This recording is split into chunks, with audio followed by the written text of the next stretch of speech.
The Horrible Gamers podcast may contain content not suitable for all ages. Listener discretion is advised.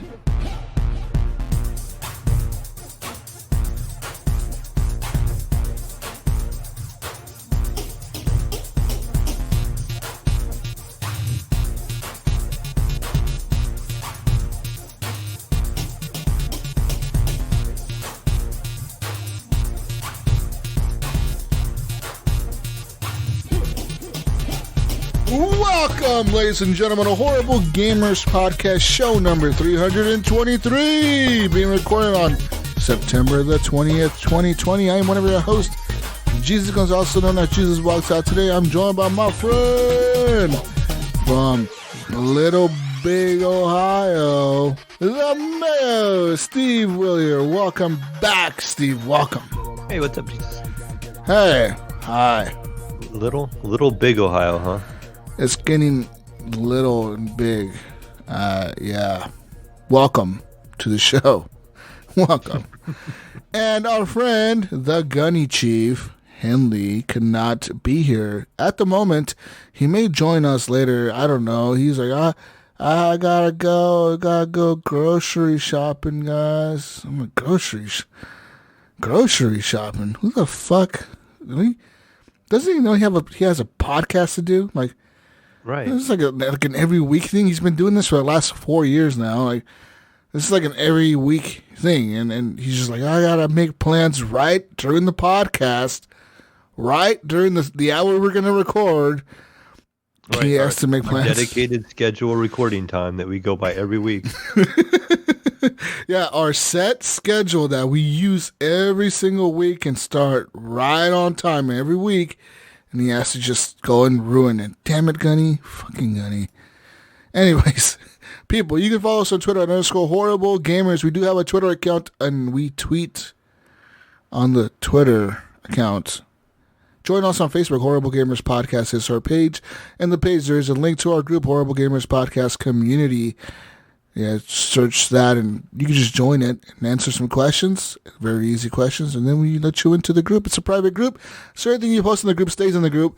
Also, quick shout out to our Patreons at patreon.com/Horrible Gamers. If you want to support the show, you can head on over there and support the show with the monies, like our friend Adam Sunday has. Thank you, Adam. Bill Garner II, Brandon Willard, Chad, Evan Tanaka, Henley M, Commandalorian, Jason Sams, Jesse Kraft, John Jerome, Jonathan Big D Hall, Native Lives Matter, Nipron, Pork Chapu, Robbie Wheat, Robert Noble, Sean Patrick, Steve Willier, and Vader Holic. Thanks to all of you for being patrons. I fucking love you guys. Thanks to all of you. Speaking of, I had Evan Tanaka reach out to me the other day. Oh. Good old Shirt Pockets. I haven't spoken with him for a while. Shirt Pockets. I missed that guy. Anyways, big shout out to Jason Sands for being the newest Patreon member. He says he's been wanting to be a Patreon for a very long time. He's excited because he has a PS5 pre-ordered. PS5 on lock. Nice. Congratulations. Yeah, he messaged me on the PlayStation like the first day they went on pre-order. He was like, hey, I got a fucking PS5. Jesus, I hope you got one too. Like, I messaged him like, I didn't get one. I still haven't been able to. But congratulations to him, and thank you for becoming a Patreon.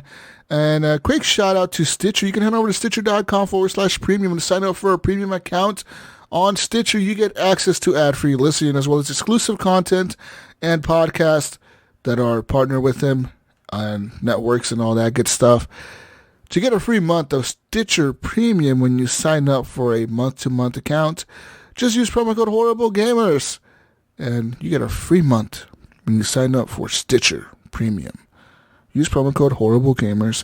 And if you want to support the show by wearing some gear, some HGP stuff, like a clock or a block or some socks, head over to Redbubble Mayo and search for Horrible Gamers, and you can just simply buy some stuff. It all goes to support the show.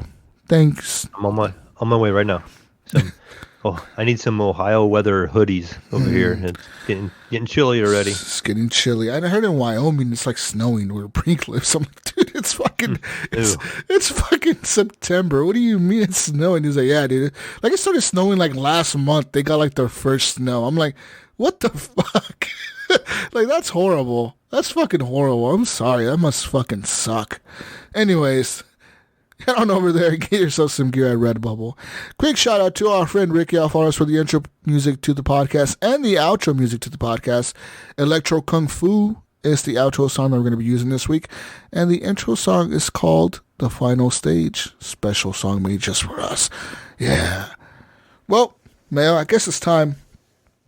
And we should talk about what we've been playing. Well, let me talk to you about what I've been playing this week. Okay. I played some more Call of Duty. Yeah, big surprise. Big surprise. Me and Brink. Woo. And me and Brink were playing some Warzone the other day. I don't really ever play Warzone unless I play with Brink. Like, I noticed that I don't really play that by myself ever. At first I did, and like, I just kind of fell off of it. I only play the multiplayer by myself, which is like all the time, almost every day. But the Warzone, me and him got in there. We fucking did pretty good on against like some fucking squads. We like fucked them up. Like we did some like SEAL Team 6 shit, Mayo, and fucked some people up like real bad. It was a lot of fun. We never won, but we did fuck some people up. So that was a lot of fun. Warzone is still going pretty strong, and I'm glad to hear that it's going to be supported until like next year, because it's going to continue after, even when Black Ops comes out. They already said that Warzone will be included with that game, so it's going to be like a tie over. I wonder how that's going to work. You know what I mean? Like, yeah, because they're obviously going to introduce guns and stuff from the new Call of Duty.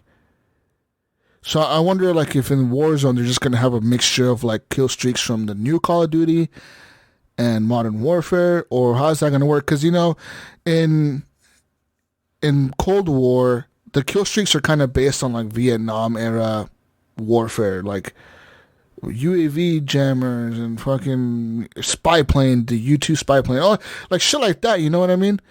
So I wonder if we're gonna just like mix them all together in the Warzone. It's gonna be kind of weird, like using like old school guns and shit. You know? I wonder. Yeah, well, it'll be paid DLC probably. You're probably gonna go into Warzone and probably have to buy the guns, unless you own the Cold War. Maybe. I don't know. So there's that. Call of Duty is a lot of fun, man. Like I fucking love that game. It's Modern Warfare is the best Call of Duty they've made in such a long, long time. What are we officially up to gig-wise? 215, because I just re-downloaded it this morning because I wiped my computer once again last night. I deleted everything. There's something on it was pissing me off. I don't even know what it was. It was like something really small and dumb.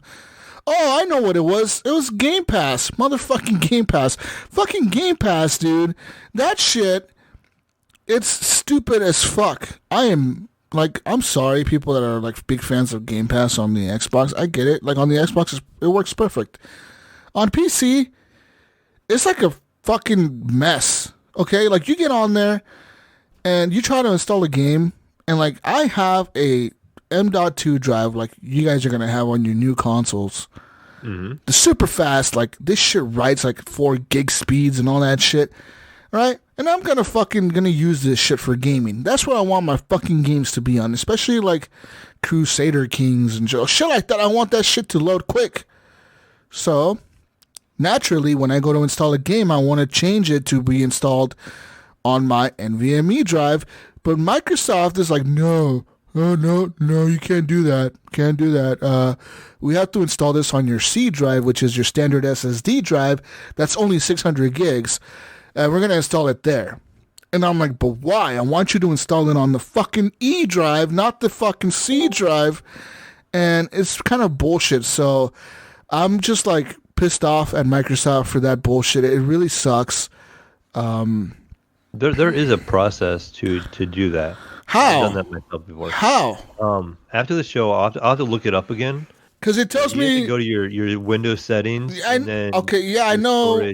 I know you have to change it to where it says like change the default location for installed apps. Mm-hmm. So I go there and I select change it to the E drive, and it's like error whatever the fuck, and then I look up the error, and it's telling me that the error means that I don't have administrative power to do that. I'm like, what do you mean I don't have administrator privilege?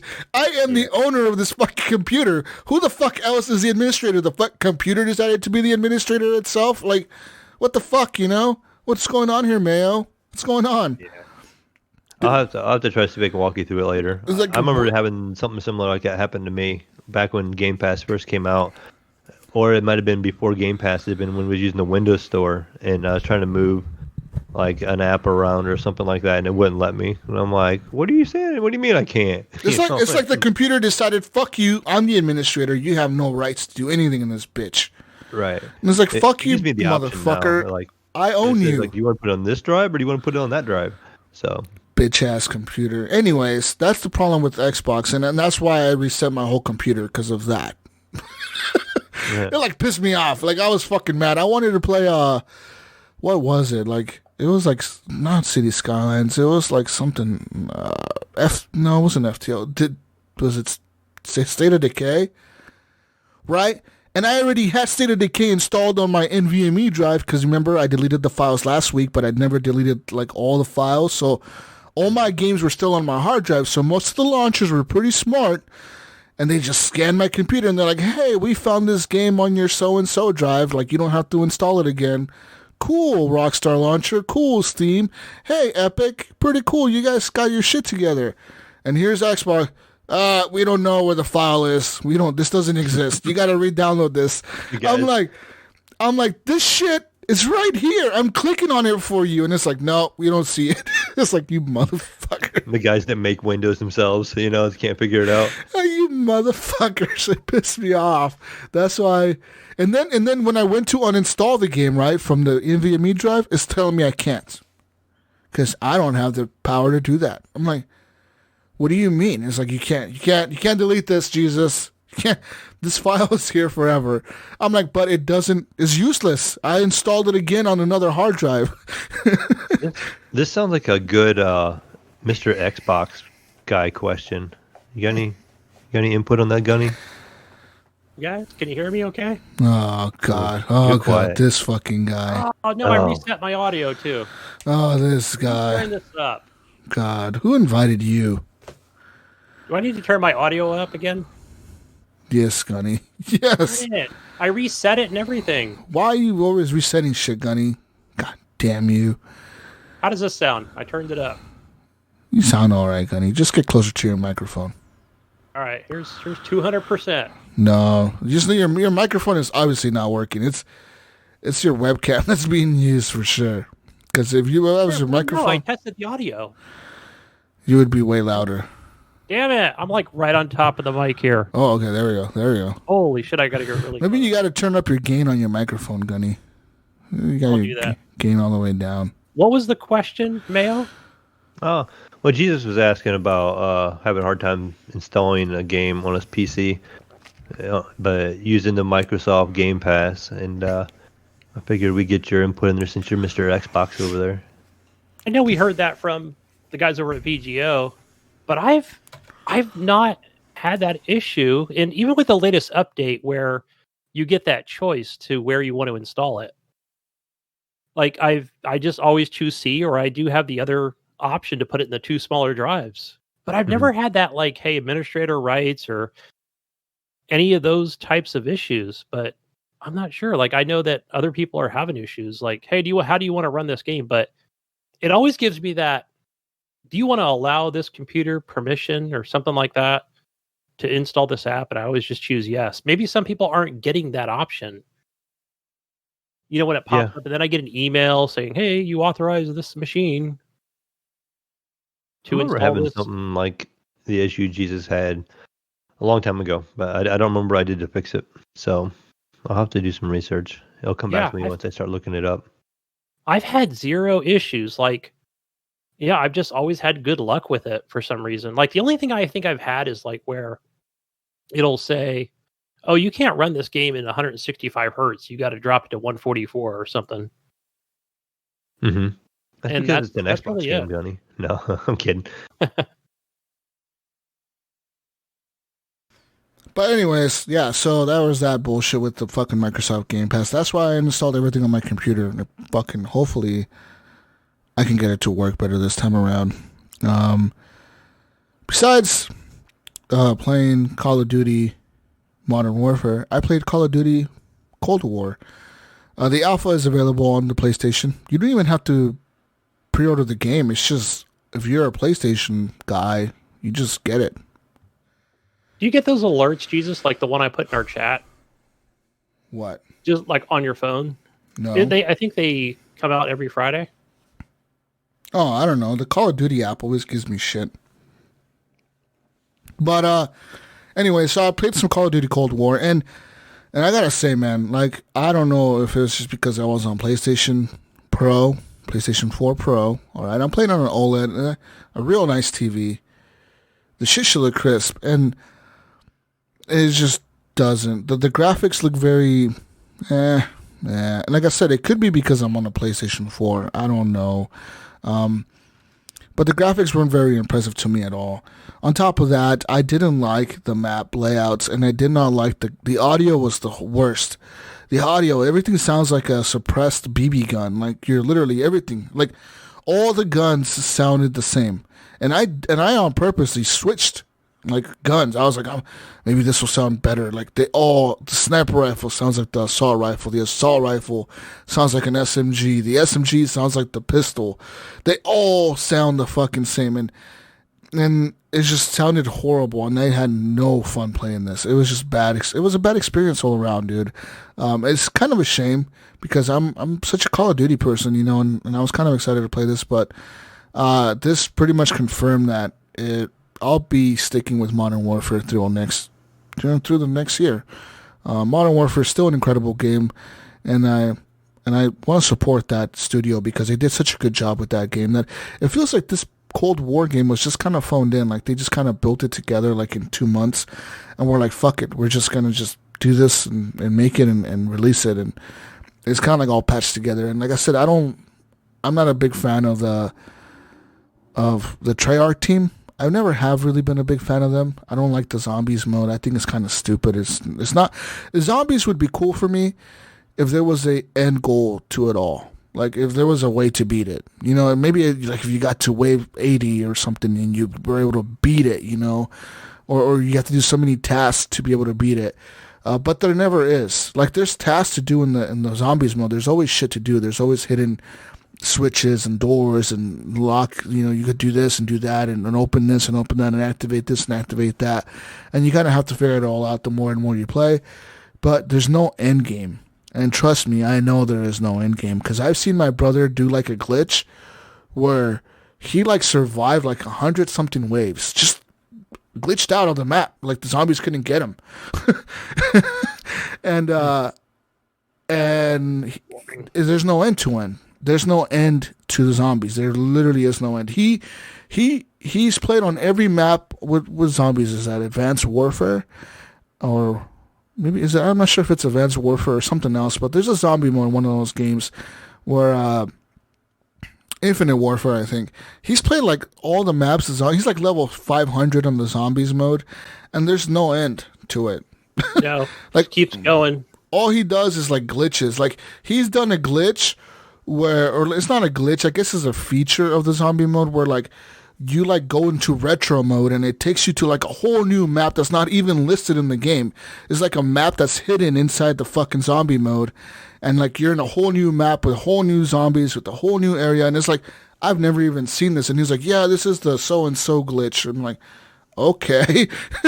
And like, he knows all these secret passages and secret things you can do in the game because he's just played it so much, but that's all it really is, the zombies mode. So I'm not a big fan of that. And I don't know, Treyarch is cool. I like one of my favorite Call of Duties was Black Ops 2, but other than that, Cold War just it's not grabbing my attention. I don't know what it is, dude. Like, it doesn't look fun. They took away the mounting of your gun, so you cannot mount on things when you're like, you know, posted up somewhere to stabilize your aiming. They just, and on top of that, playing with the controller just felt like shit. I was like moving so slow. I'm like, this guy is turning so slow. Why is he turning so? Why can't I turn faster? I was like, what the fuck is this shit so slow? And then everybody on the console, everyone on the PlayStation had mics, of course, because, you know, PlayStation people like to talk shit. And they were all on there like, oh, bro, this is going to run so good on the PS5. It's going to run at 120 frames, Gunny. 120. I'm sitting there laughing. I'm like, if you only knew, guys, how good Modern Warfare runs on a PC right now, you motherfuckers. They were all hyped, though, so I'm glad for them. You know, they're hyped that the PS5 is coming and this is going to run so good on it, but I wouldn't buy a PlayStation 5 for Call of Duty. Not this Call of Duty, at least. Because, it's I don't know, in my opinion, it's going to be a shitty game. I don't like it. How many maps did they give you? Or just the one? They got the Miami map. They got an Array map, which is, I believe, it's inspired by one of the map called Array, Black Ops 1.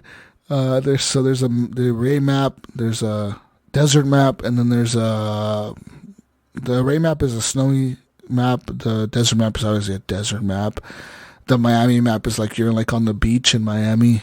So you're running to like hotels and like a street and the beach and shit. And then there's something else, like another map. I forget what it was called. But there's another map on there. It's like 4 or 5 maps that they let you play on. So it's quite a good variety of maps. They do give you like a different feel. You know, like each map does feel a little bit like oh wow, now you're in the snow, now you're in the desert, now you're in the city, so different environments, which is cool. But still, I highly prefer Modern Warfare over this. Maybe because I just play Modern Warfare way too much and I just got so used to it that like I love the guns, the gadgets, the perks.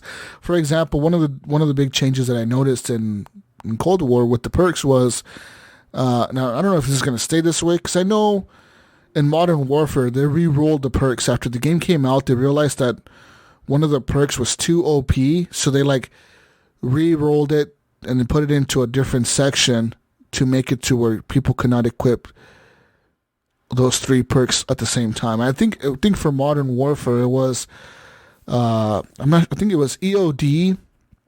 It was either EOD or Hardline, where Hardline used to be in the blue section.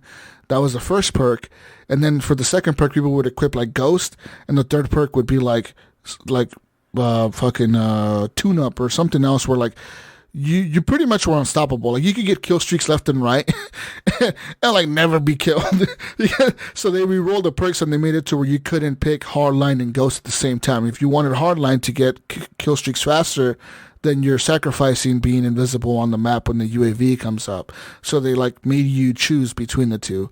And I know in Cold War they did it to where now Cold-Blooded and Ghost is in the same tier. So, like, if you want to be invisible from the spy planes, and I think you're invisible from spy planes, but only if you're moving. It says you have to be moving. Like, if you stand still in a corner, which is kind of cool, if you stand still in a corner, if you're camping on the top of a building or something, you're still going to show up on the minimap when the UAV comes up. But if you're moving, then you are invisible to the enemy UAV.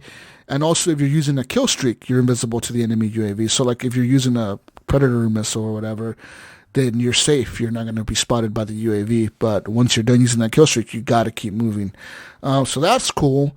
Good balance. Yeah, and Cold-Blooded, of course, is you're invisible from enemy kill streaks. And so, like, enemy, like, for example, somebody calls in a Predator missile, you're not a big fucking red square they can just blow up. And, also, you're when people are using, like, for example, a chopper gunner or an RCXD, your nameplate doesn't pop up on top of you. So, like, they cannot tell if you're a friendly or an enemy. And you have a less chance of being targeted by that person using that kill streak. I'm not saying they won't kill you. It's just a slightly less chance of them killing you. Other than that, they did bring back the special abilities. So just like in Modern Warfare, where you have the ammo box or the little shield you can drop in front of you, or the whatever, the different shit. You guys know what I'm talking about. The fucking tactical insertion. They have all that in this game as well. But this game is kind of based, if you guys remember, was it Black Ops 2 or Black Ops 1, where like they have the UAV jammer, where like a certain little circle, like if you set down the UAV jammer, a little section, like maybe like there's like a radius around that jammer that's just jammed. So like even if somebody calls in a UAV, if they run into that radius or that area of effect of that jammer, then their map gets all fucked up, or like their iron sights, like their digital sights on their guns get all fucking blurry, like it starts shaking and wobbling. 2 or 3. Yeah, they got EMP grenades and all that shit, so all that's available in this game if you guys are interested in playing it. Like I said, Nice touch. I'm not hyped for it. I may still get it on sale or something. You know me, I'm a fucking Call of Duty guy. I'm probably still buying it, but I'm talking all this shit, but I'll probably still buy it. Because eventually, at release, you'll be able to play it in 120 frames. Yeah, so I don't know. It'll be optimized day one. I don't know, Gunny. I'm just not a fan of the shooting of the game, but maybe I'll get used to it. Anyways, this is Call of Duty for you. That's Cold War. Other than Cold War, I played some more Fall Guys this week. Yeah, some more Fall. How's it going for you? I was pretty wasted Friday night, and I was playing Fall Guys. And Fall Guys, there's so many trolls in that game. So there's one level, right, where you have to beat the rising lava. So the lava is rising, and you're going up these. It's like a zigzag to get to the top. But one of the sections that you have to jump is there's like 3 beams. So there's 2 beams and then there's 1 beam in the middle. So you jump on the either beam, right, like left or right, and you're running on this beam, and then you have to jump into the middle beam to get to the next section, to get to the other platform, the next level. Well, what do people decide to do when there's 1 beam and you have to balance yourself on that beam to get across? They stand in the middle of the fucking beam and don't move. So you got like 50 players all trying to jump across this fucking beam or bounce across this beam while the one guy in the front is just stopped. He just stops in the middle of the beam. And everyone's pushing each other, and he's just standing there just trolling the shit out of everyone, dude. Oh my god, I was fucking dying laughing when I saw it. Like, you motherfucker, dude. It was funny to see like the different ways people troll.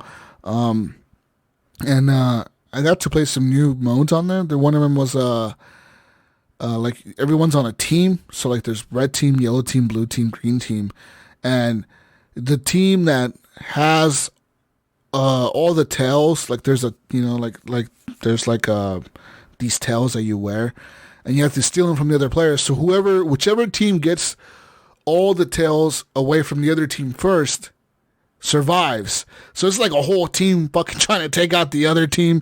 That mode was really a lot of fun. It reminds me of the one where you got to like push the ball. Like I think you got to keep the balls in your own color. Yeah. It like divides it by 3, and you get these balls that roll around. There's some hills, and you're trying to push them all out of your side, and the other teams are trying to come and take them and put them in their side. And then, Yeah, those modes are a lot of fun. But the tail one was fucking hilarious because there was this one guy that had this tail, and I was just fucking chasing him for like ever, dude. And you could tell he was like fucking freaking out because he was like jumping everywhere, just trying to fucking avoid me. And I did end up catching him, and I took his shit away, and I took off running. And then he was chasing me forever until somebody blocked him off. It's a lot of fun. That game is just fun to play especially when you're drunk. Because I was fucking, I was pretty fucking just gone. I was playing the shit. I've seen a couple of videos where people have gotten to like areas that are really hard to reach. Like you get like a lucky little jump and a bounce, you can stand on a ledge where nobody can jump up to. And they can just protect themselves the whole time and just look at everybody. Yeah, that game is fun. Fall Guys. What else did I play this week? And speaking of Fall Guys, yesterday, my kid, she played some Fortnite on the PC, and she impressed me with her Fortnite skills. I was like, holy shit, I'm surprised. She's fucking pretty good at the game. better than I am. She could build pretty quickly and shit too, man. So it's kind of like pretty impressive. The one thing that was hilarious to me though was first thing she asked me because I had to re-download the game because I don't have Fortnite on my PC, so I had to like reinstall it. And she's like, "Why don't you have it installed?" I'm like, "Because I don't play Fortnite." And she's like, "But why?" I'm like, "Because surprisingly, not everyone in the world plays Fortnite." So first thing she asked me was, "What kind of skins do you have?" And I'm like, none. But I lied. I do have a skin, Gunny, an epic skin. I have the Borderlands Psycho skin. Oh, nice. Oh. And she was like, "What the hell is this?" I'm like, "That's a psycho." She's like, "What the hell is a psycho?" Like a crazy person? I'm like, "Yeah, kind of, Yeah. I'm like, you wouldn't understand. Like, In the game. even if I explained it to you, you wouldn't understand. And then she was like asking me why the little robot on the back, because as a psycho, you have a claptrap on your back. And she was like, "Why doesn't the robot ever shut up?" I'm like, "That's Claptrap. He doesn't shut up ever." She's like, "Yeah, he keeps making jokes and he keeps making fun of me." I'm like, I was laughing at that. So, but yeah, she was playing some Fortnite, and then after that, she decided to play some Pokemon on the Switch, and she surprisingly picked it up like right away, dude. I don't know if it's just Pokemon is that simple, but she was able to get like all the combat mechanics down and how to fight the Pokemon and how to revive them or like how to fight other trainers, and she understood like pretty quickly the effects, like water defeats fire pretty better, and fire defeats grass, and the electric Pokemon defeat the water Pokemon quicker and shit like that, so it was kind of interesting to see how she figured that out pretty quickly. And yeah, I might just get her a Switch Lite and get her Pokemon.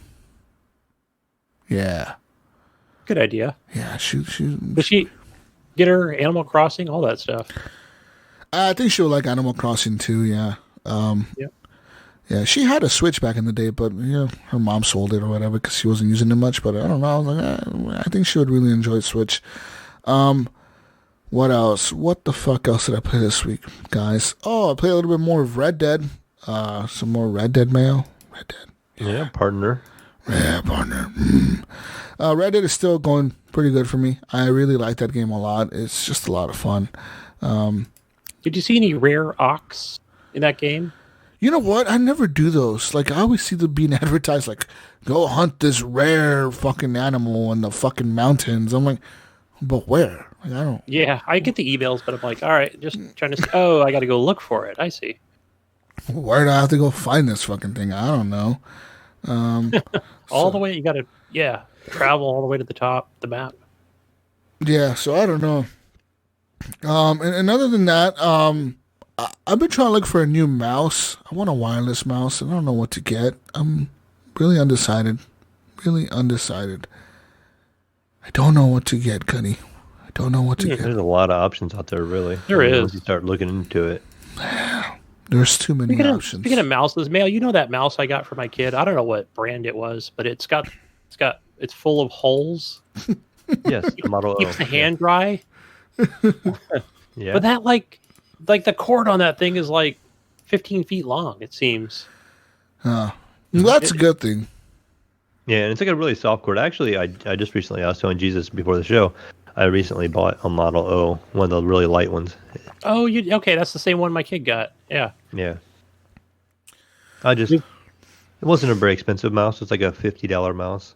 Yeah. And so I just wanted to switch it up a little bit. I have my G903 still, which is the wireless Logitech mouse, which is really good. It's been out for like a year and a half now, maybe 2 years. But it's a really strong mouse. It has like the best input latency for a wireless mouse. Yeah, this Razer Death Adder Elite that I have is like the best mouse that I've bought so far. Yeah, that's a nice mouse too. Yeah. Nice mouse. But yeah, I need to find one. I don't know. This morning I went to Best Buy and I bought the G502 for pickup today.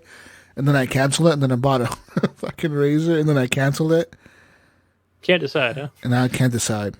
Well, you got to get them home first. And then you can return it, because if you don't like it, then just find the right one. Yeah. I guess. Oh, I did play some PUBG this week, guys. Some PUBG. Yeah, I was On going to mention that's PlayStation? what I've been played. We played a couple rounds together, Jesus. Yeah, we did. PUBG runs fucking amazing, dude. I don't know what they did on the PC, but the game runs really, really, really, really, really good.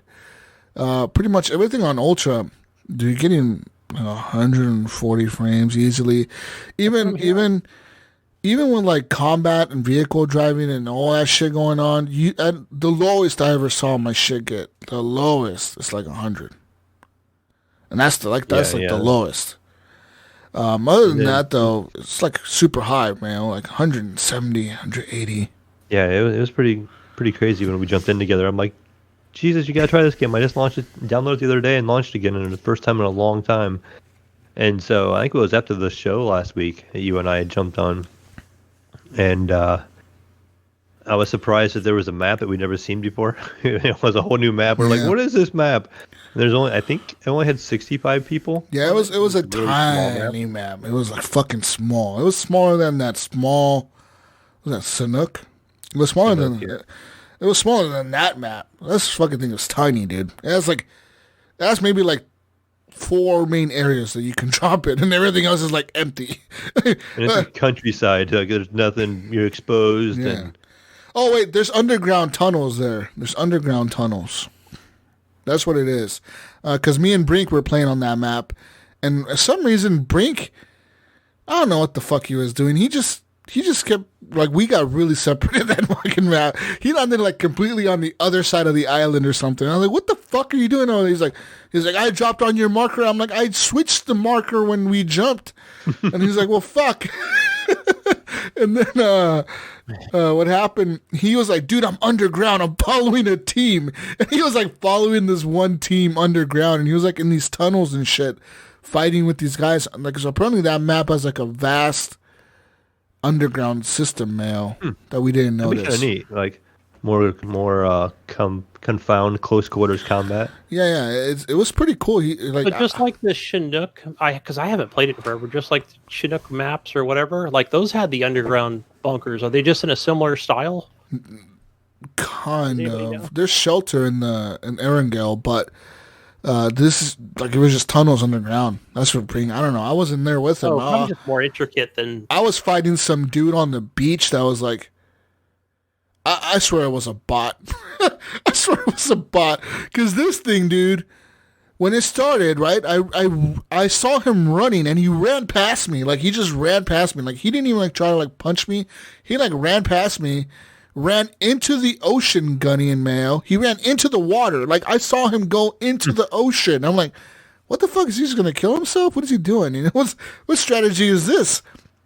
Yeah. And I'm looting this house. And I come back downstairs, and I see this dude come out of the water, and he's holding like a gun, like the fucking Terminator or something. He's like coming out of the water, and he's holding like a fucking gun, like a machine gun, and he's running at me, like he's running straight at me. So I get in a position behind the wall where there's like a big crack in the wall, like a hole in the wall, you know, the brick wall.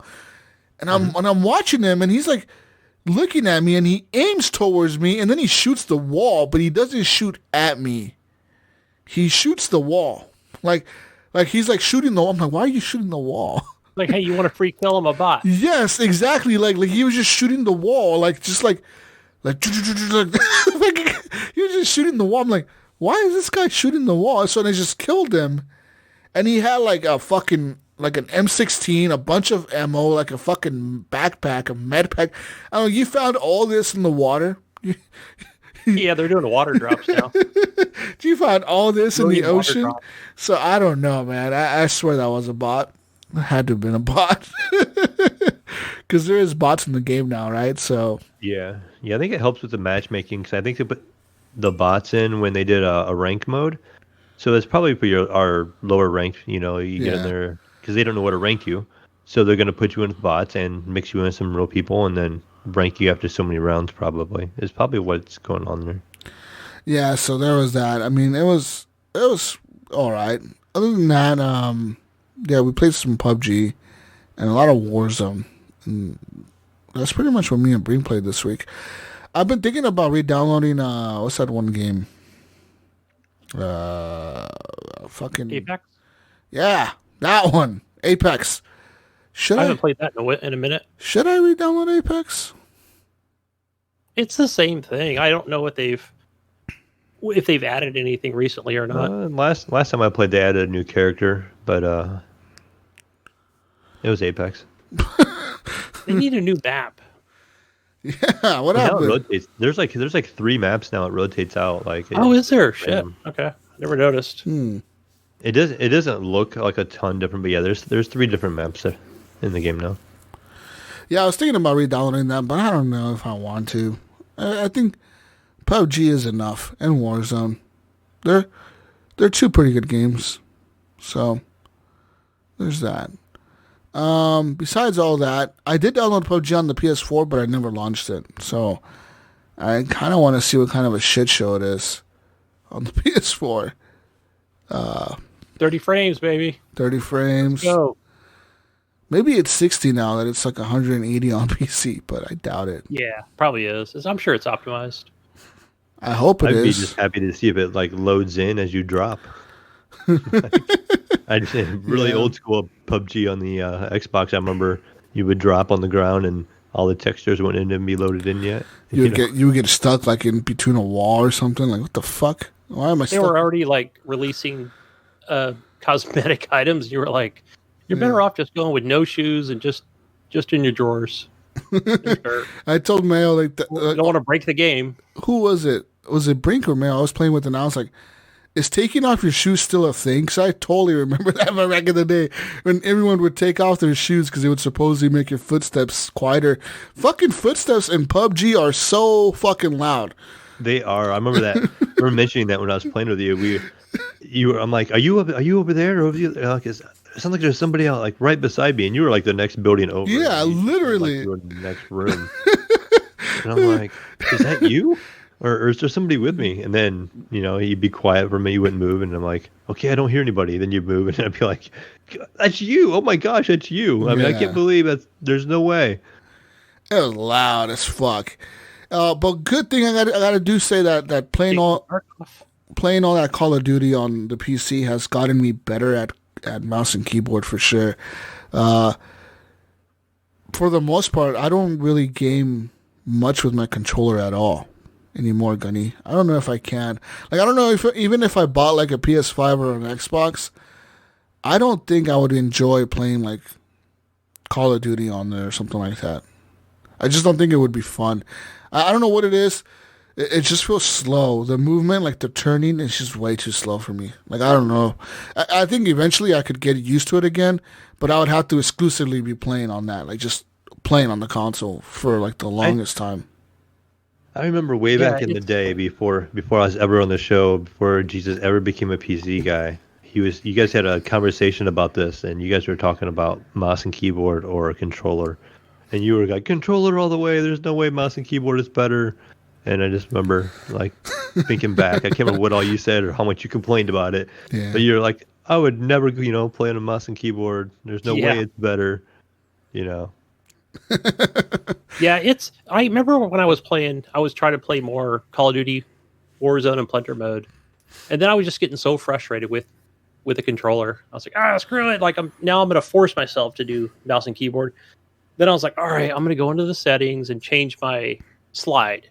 Finally, because I was like, it was just at a placement where I didn't have it, and then once I did that, it was like everything was good. Yeah, it's just I was fine. It's so easy. The movement's hard when you gotta get the keyboard down, but the mouse is easy. I was being so stubborn. I was like, I don't want to change shit around. I want the WASD and left and right click on the mouse. That's what I want. But yeah, all I had to do was just go change one thing, and then I was happier. Yeah, Get more kills. Once you get the WASD down, that shit, it's so easy. Like it's just mouse and keyboard just works. So I don't know. Like, even for Call of Duty, like I'm just like mouse and keyboard all the way, dude. Like, what was it? Like, I tried to play Call of Duty the other day on a fucking on the controller, dude. I couldn't even aim. I was like, what the fuck? I can't even get like a shot on people. Like, people were just murdering me left and right. I'm like, this is horrible. I suck at Call of Duty. I remember even when we played Apex together, when you first got your PC and stuff, you were playing with the controller, and you're like, "This is so great with the controller. I'm so good." I was, because I was pretty good. I don't know if I could do it now. Now I'd probably get on there and get fucking murdered. And who would always give me shit? What was it? Brink. Because Brink just right away just left he was like, fuck controllers. I'm going mouse and keyboard all the way. And he always gave me shit for it. He's like, why are you still using a controller? I'm like, because it's so much easier. And and I think just Call of Duty is really what did it for me. Just playing constantly on Call of Duty is how I memorized the shit on the fucking keyboard. So shout out to Call of Duty, making people PC gamers. That's weird to say, but shout out to them. Because Call of Duty was never really big on PC. You know what I mean? It's always been bigger on console, but this one is like it really blew up on PC, I think. Especially with the Warzone. I think that's what really did it. But speaking of Call of Duty again, Mayo, I saw an article.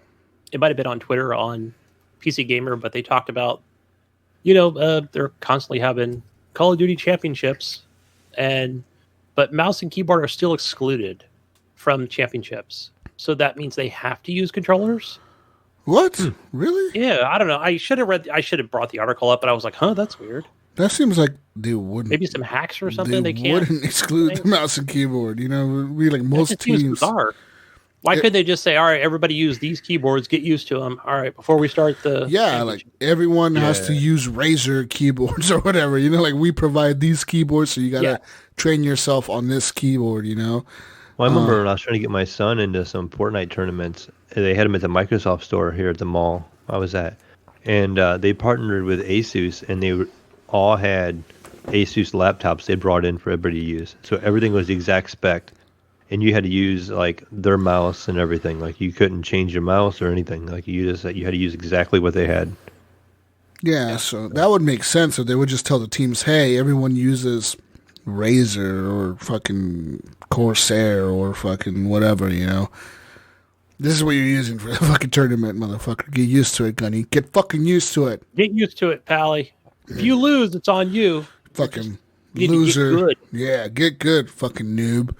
I don't know. Maybe it's the organization the company that's just like, we've always used what are those SCUF controllers? That's what we've always used and we're always gonna use. We use Xbox Elite controllers in our tournament. Those things have drift. Don't use those. See, I find SCUF controllers kind of interesting because there's a long debate for a long time, like ultra wide monitors. People are like, "Oh, that's cheating." You can see more. You have a bigger field of view. You can see people before they can actually see you and stuff like that. But then I think of like in the console world, these guys that have SCUF controllers with the extra buttons and the shorter trigger pulls, so they're firing faster. They don't have to pull the trigger in as far. How is that not cheating against somebody who's using a regular Xbox controller? Like, no, I completely agree. And then when because I remember back with what was it? Yeah, true. Good. On the 360 when people on the 360 people used to buy SCUF controllers, and I remember they would get you banned on Call of Duty, like legitimately. Like if you had like a SCUF controller and Call of Duty or Activision figured it out that you had like this controller that had like the paddles and shit in the back that you can like drop shot people super quick, or like they had different modes. One of them was like, I know the one that would always get people caught was the turbo fire. Whatever, turbo. Yep. Where like it would fucking shoot like a semi-automatic rifle, like a machine gun, or a pistol, like a machine gun, or just like, yeah, this motherfucker killed me with the clip in 1 second. Yeah, this motherfucker killed me with an M1911, like it was a submachine gun or something, and that would get people turbo buttons on the old Nintendos. Yeah, like that would get people banned quickly. But I remember SCUF controllers being a big thing back on the 360, where they were like fucking $300. They would cost as much as a console back then, and it would be cheating. It would be like, even Microsoft said, like, if you use these controllers, it is considered fucking cheating. And then now they made a deal with SCUF, and they make the Elite controller, and now it's okay. I'm like, what?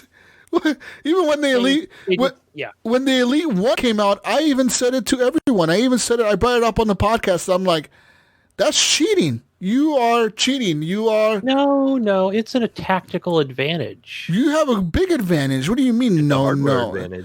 It's way much of an advantage because you don't have to You're move. the advanced player. It doesn't matter. Like you are cheating because if I go against Brink, and Brink has a regular controller and I have an elite controller, I still have an advantage even though we're similarly skilled. I'm better than Brink anyways. But even though we're similarly skilled, if he has to reload by pressing X, by moving his thumb over to X, or moving his thumb over to Y to change the weapon, while I just fucking use my index finger and my middle finger to press Y and X to change guns and reload, that's a big advantage for me because I never have to move my thumbs off of the sticks. I call it finger tension suppression. What? Why are you making shit up, Gunny? Wow. Stop using such words like cheating. Why are you being Dr. Seuss over here? making shit up.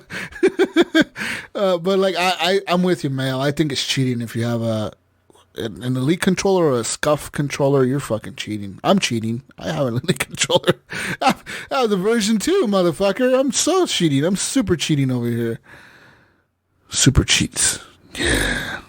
Fucking cheating. Yeah, I always find that interesting how, people are quick, in the console and they're like, I don't want to play with those PC cheaters, and then they're sitting there with a scuff controller and they're playing against people with regular Xbox controllers. Yes. Going, huh? Even more on PlayStation, where PlayStation you have to buy it through scuff. It's not like Sony makes their fucking elite Sony controller. They don't. They don't even make it. They make the attachment for the paddles on the back, that little, what's that shit you put on the back of it? Like some little fucking hobo thing you attach to the back. A little clip type attachment, yeah. That has paddles to it. Oh, man. Anyways, fun times. But that's all I played this week, man. I think I tried Crusader Kings for a little bit. I was like half asleep, and I'm like, this tutorial is way too long. It's like 2 hours to just do the tutorial. I'm like, Jesus, fucking A, I don't want to do this shit. It was like 9:30 at night. I'm like trying to too much reading. I was like, maybe I'll do the tutorial in like 20 minutes. And it's like, no, it's like an hour later. I'm like, what the fuck? I'm not even done with this yet. What's going on with this tutorial? And it's like, you gotta click this, click that, do this, do that, highlight this, highlight. I'm like, fuck this. I gave up. I gave up on the reading, Gunny. Yeah, it could be a bit. Yeah. Other than that, that's all I played, and then I've been watching The Boys on Amazon. Yeah, I finished. Well, I'm caught up on that. Oh, did you watch episode 5 of season 2? I thought it was episode 6. Maybe it is 5. It's 5. It's the one with kind of not really spoilers, but let me see. Homelander and Homelander and Stormfront. And do you get what I'm saying? Well, maybe I'm not there yet. No, you're not there. No, you would totally know. You would totally know. As soon as I said Homelander and Stormfront, you would know what I'm talking about.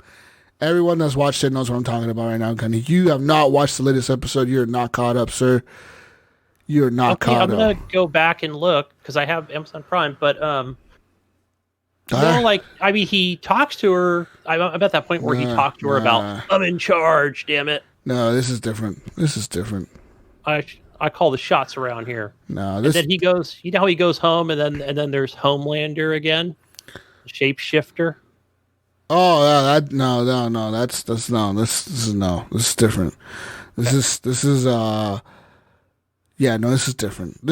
This episode was kind of interesting because it's showing like the world or like the people are like not trusting the heroes, like they're losing faith and they're losing trust and like the whole superhero thing. So it was a really cool episode. It's kind of like, oh shit, what's gonna happen? What's gonna happen, Gunny? These motherfuckers are super. You can't stop superheroes, Gunny. No. Can you imagine? You imagine if Superman was real, Mayo? I don't think he would be a good person. Yeah. I think he would be super evil. Because, I mean, most people, if they had that kind of power, would not be good. They would be real evil, Mayo. Because they could just do whatever they want, and no one could ever stop them. What do you do against something that you can never stop? You can't kill them. Nothing hurts them. They're super. What do, Gunny? You can't hurt them. No. You could literally drop a fucking nuke on the motherfucker and he'll just walk away like, hey. You know what you do? You give him everything he wants. Exactly. I would, if I was Superman. Good. If I was Superman, I would be super evil. Not Superman. I'd be super evil. Yeah. But I will mention in that last episode where, not too spoiler here, but where Storm, what's her name? Stormfront? Yeah, Stormfront. So where she's talking to the people in the rally. Oh, yeah. And then I think at the end where she just like literally just flies away. Yeah, like badass. Boom! It was like, holy cow. With the that fucking, was a pretty cool moment. With the lightning and shit coming out of her hand. Like, that was sick. The purple lightning. I was like, oh shit, she's more powerful maybe than I thought. Oh, she's super powerful, dude. I think she's like Homelander almost, where like they're like super powerful, like motherfuckers can't be destroyed. I think she was up and away like Superman. Aren't most of them indestructible? Like I know the dude who wears like all black. Isn't he called like Warfront or something, or War? Is it called? Yeah, he doesn't speak. He just wears that. He just wears the mask. Looks like Batman, but without a cape or whatever. Yeah, that dude, like that dude's an in. Yeah, like Night War or something War. I know it ends with War. Noir. Oh, Noir. Yeah, maybe it's Noir. Black Noir is what they call him, or something, or Dark Noir or something like that. He can't die, right? Like you could just hurt him and he just like heals back up, right? Like that fire dude just tried to like burn melt him, and then and I mean part of his face was like, that'll heal back up. Yeah. It's like that, yeah, and he never speaks, and he's just quiet the whole time. I think most of them are indestructible, but I think like some of them, like for example, like the Deep, the A-Train guy, Starlight, and what's the other girl's name? Maeve. I think they can be hurt, like they can be like killed. I think Maeve needs to start doing some more superhero shit. She's hot. She's the chick from Game of Thrones. She's the Red Witch lady, isn't she? Is that who that is? I think that's her. It's funny because I think I know it was Bill Gardner was talking on GFNG about Homelander being in Star Trek, and I was like, no shit, I forgot that's who that is. That Homelander guy's a real good actor. He like pulls off that evil fucking superhero. Dude, yeah, so I like good. how he changes his face for the camera. He's like a totally different person. It's like super nice and smiling and shit. Yeah, but this last episode was real fucking cool. You guys need to watch. Mayo, you need to watch this show, Mayo. Hey, yeah, Jesus. I've actually watched the first season, and I started the first episode of the second season. Yeah. So here, I'm just not as far along as you guys. Jesus, here, take a Fresca. Yeah, take a Fresca, Gunny. Take a Fresca. I was like, okay. That was funny. Even the second time it was funny. He was like, oh, cool, a Fresca. Yeah, Fresca. But yeah, anyways, watch The Boys People on Amazon. That show is really well fucking done. Yeah, really good. Anyways, what have you been playing, Mayo? Oh man, what have I been playing? You know, we started off, like I said, we started our week off with some PUBG. You know, we talked about how that game ran, and you know, and just kind of getting back into the feel of that game and stuff a little bit. But played some more Among Us this week. Got in a couple of different groups, had a good time. Actually, I just want to have Gunny's input on Among Us real quick. I know he got to play with the community the other night, and so just kind of a thought. Playing in the game with a group of people, what you thought of it? Yeah, so I came in Friday night after like a long day of work, and I haven't played it all week, and I know you had stepped out, but I was playing with your son and like other people from the community that I played with last week, and yeah, it was, I think. Like not knowing like everything on the map, and like, oh, okay, this is navigation, this is security, and there's just so many different places where it took me like a good 3 matches to kind of get caught up to where, for example, like somebody is calling a meeting because they found a dead body.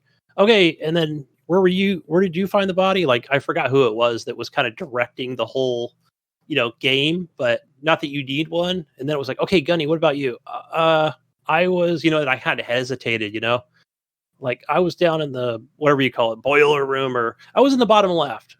But I had actually saved myself because whoever it was, like who was talking, like, okay, we know whoever killed Normie was on the left, right? And I was like, totally like gave me plenty of time to like come up with something like I was on the bottom, but I was on the left, and I was like the imposter the whole time.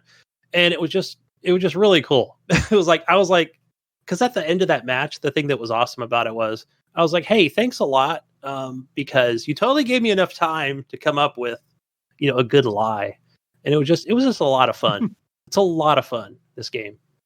Yeah, I did realize though, like we played again last night, and my son Injustice and his friend Luke the Second, they put a lot of hours in this game already, and so that they really are starting to know it well, and they've seen a lot of YouTube videos, and there's questions you can ask that can kind of lead certain ways, or you can misdirect, and I think my son, he's one of the ones that's very vocal during the game, so he's always Hey, man, asking Luke. the questions, and he's almost kind of like a little admin in the show. Yes. And he's like I thought talking it and was talking cool. and talking. I thought it was neat. But it makes it easier for him to misdirect too, because when he's the imposter and he's the one doing all the questioning every round, it makes him blend in even that much easier, So there is kind of a skill level to this game. Like, they've watched a lot of streams, and they've watched a lot of YouTube videos on different methods that they can use and different techniques and stuff like that. So, and you can kind of see it like playing last night. We played together, and they were pretty deceptive, but they could figure things out like really quick too. Like, okay, we think it's this person because of this and that person because of that. And so it's not completely a game of luck. There is skill involved in there, and knowing how to do certain things and knowing where people are coming from at certain times and stuff like that. So it's just a neat game. It's a neat concept. There's definitely that learning curve, because I've noticed, like, in this time playing, we're Injustice, your son, and whether it was Luke or Simp or whoever it was, or Green or the person named Green, it was like, I didn't know you can turn the lights off. And they were so when they were the imposters and they were turning the lights off, they were getting double kills. I was like, oh, whoa. Like, that's how they won. They didn't win by deceiving people through lies or, it was just through like domination. Mm-hmm. But yeah, it's been a good game. It's added people to our Discord community. If you watched, we probably had about 10 or 12 new people join the Discord just to play the game. So some of my boy would bring some friends in, and just different people would bring some different people in that I know of in different communities. And so it's one of those games that's making the community grow, which is pretty cool. I haven't really seen much of that since I would say maybe PUBG. PUBG is that game that, when it first came out, it was bringing everybody in, and it was people were meeting new people left and right because of that game and stuff like that. And this kind of gives me that feeling of a game where people are kind of coming from different communities and joining in and bringing people with them, And so it seems like we always seem to have a group of 10 now. The last couple of days I've played, we've had 10 plus, where you go have 10 in the game, and we'd have people waiting to get in. I remember Eric Pipe Dream from the Discord. He was trying to get in once or twice. I know there's a couple rounds where Ghost Nico was trying to get in, and so like sometimes it's like borderline.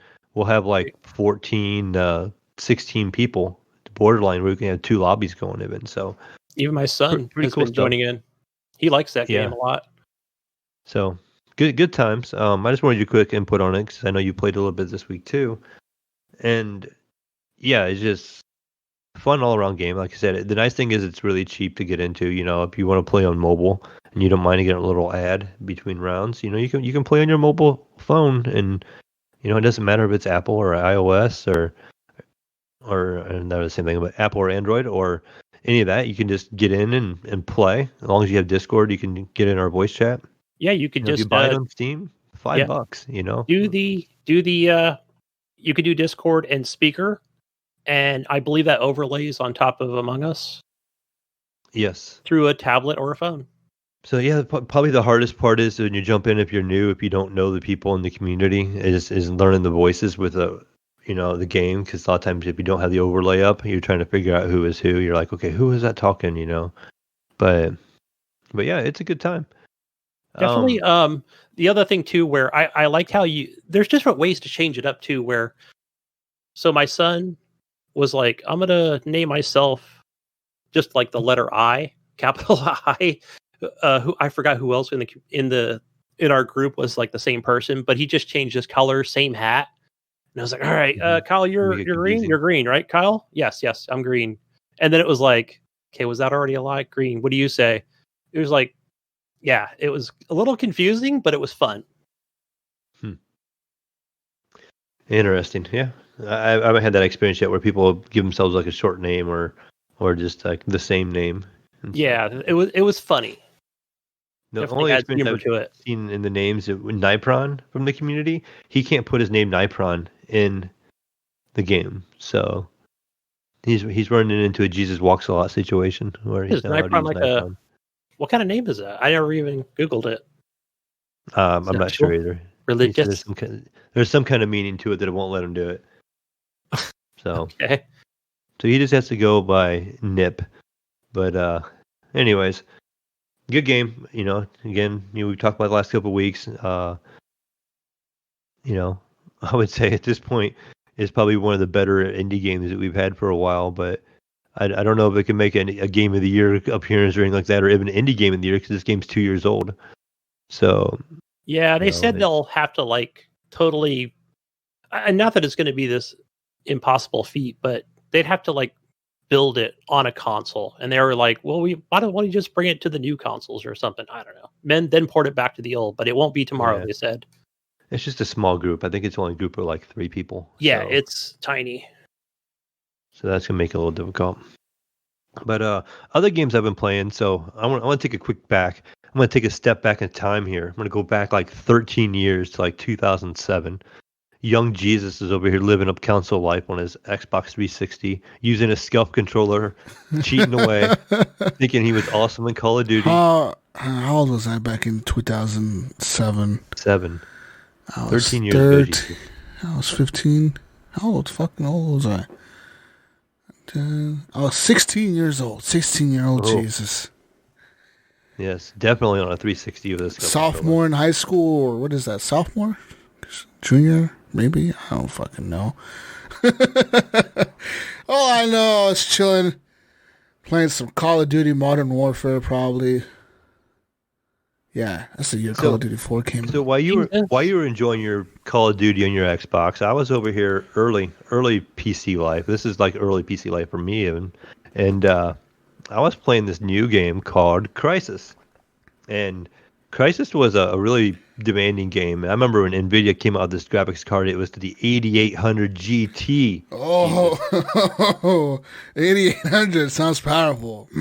Along with this 8800 GT, they introduced SLI. So you could put two 8800s together and make a beast of a card. So people thought back in the day, really, I mean, it just 20 was frames like, a second here, pal. Whoa. Yeah. So Crysis comes out, and Crysis is this super demanding game that runs on the Crytek engine, and it really would push your graphics card. It would really push your PC no matter what. And the game became famous for PC wise of just being so hard to play, and it became, can it run Crysis? Can your PC run Crysis, bro? Kind of thing. And it was a benchmark, like in a lot of the magazines and stuff like that forever. I remember seeing like you would look for new hardware and it would show like benchmarks and it would show you the frame rates in Crysis like years after this game had been out. So then finally at some point in time, I think like 7 years later, they made a console port, but even then it wasn't the same. I had like way less foliage and all that kind of stuff. But long story short, just the other day, Crysis Remastered came out. Jesus. Oh, that's out. Cool. And so it's on the best place you can buy PC games right now. Oh. I don't know where you know that would be or is not. Is it the most fair place you could buy games?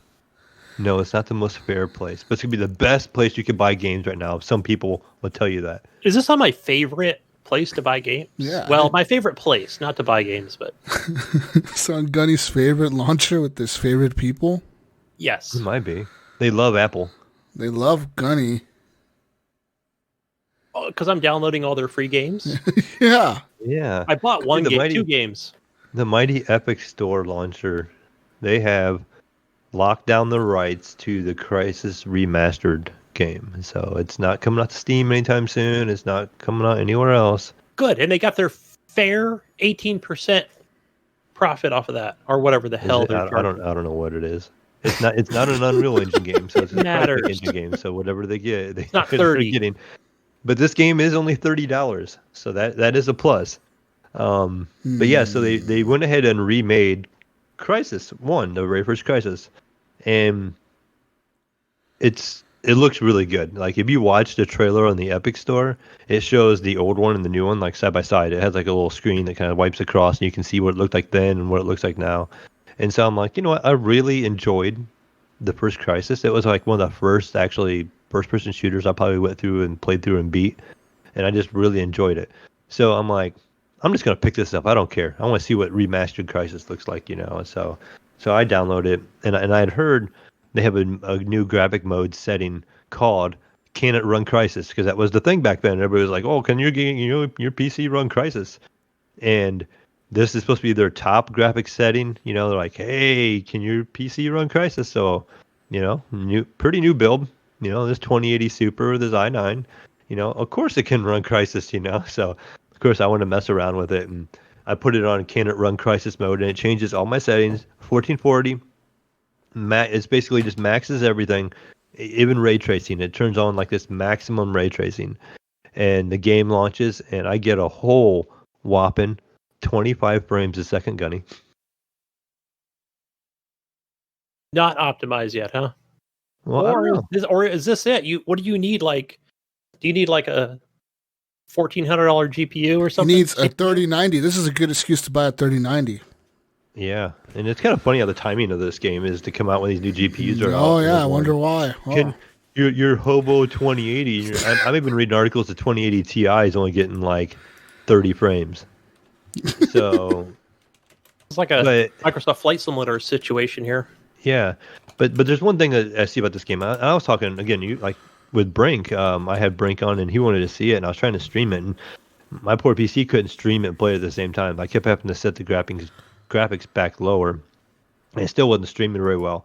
But I was pulling up an overlay that kind of monitors my hardware, you know, and it's showing me like CPU usage is only like 25%.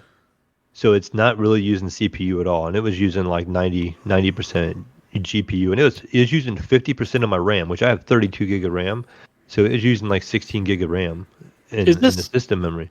Is this something a patch will fix or help? I don't think it will. I think it's something that they do on purpose in a way to really push the PC, and they just get a kick out of it. This game has so much foliage, like because it's like a tropical island, and you're in this jungle, and it's so dense with foliage, and the computer has to draw all that, and so it's trying to do all that at once. And then the game also has like destructible environments, like the trees you can shoot down. Like if you shoot the trees with your gun, they fall over and have effects. You can blow up buildings, the walls fall over, all that stuff. So you have physics in there. You have, you know, this real thick foliage. They put the draw distance like just crazy far out. Like it just, you don't have any pop up, but you can just see super far away in game, and it looks clear. Like it's not hazy or nothing like that. So like they really are pushing like every option you can, and just took it to the extreme. Like, you know, you could have way less grass and foliage and stuff, but like this is like dense, like you can't even see through it foliage, and it's all different kinds. They didn't use like the same assets over and over. You don't see the same tree a whole bunch and the same grass a whole bunch. There's like probably 20 different grass textures, and there's, you know, 5 or 10 different tree textures and bush textures and stuff like that. So the game just, it does really look neat as, you know, like a jungle. It really has that jungle feel to it where you're not seeing the same stuff over and over. But I'm enjoying it.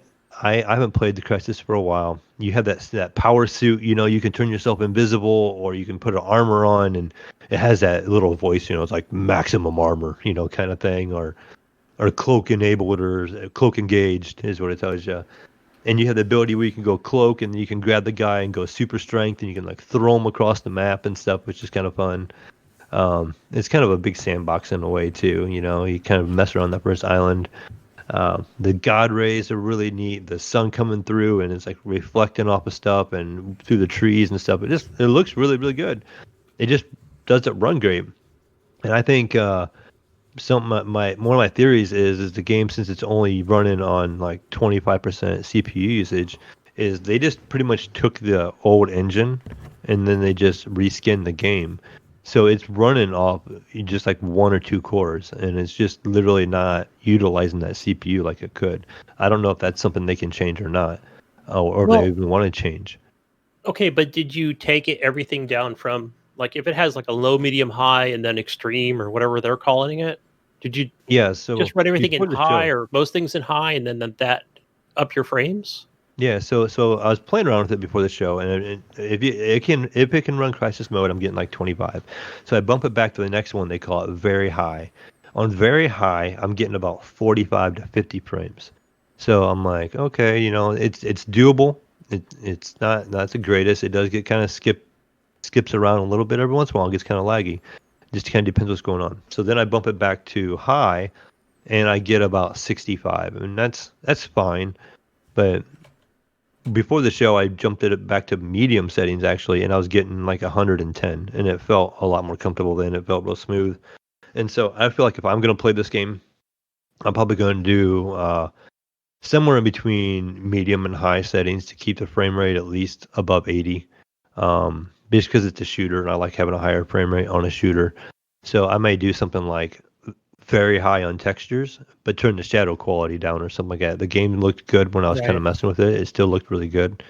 It doesn't have like that crazy, oh my gosh, complete next gen look to it, but it does look like a current generation title. But it's old school Crisis. So again, this is a 13-year-old game, and it looks good, and it's only $30 over in the Epic Store, Nice. and I'm enjoying the little bit I played. I might try to stream it tonight.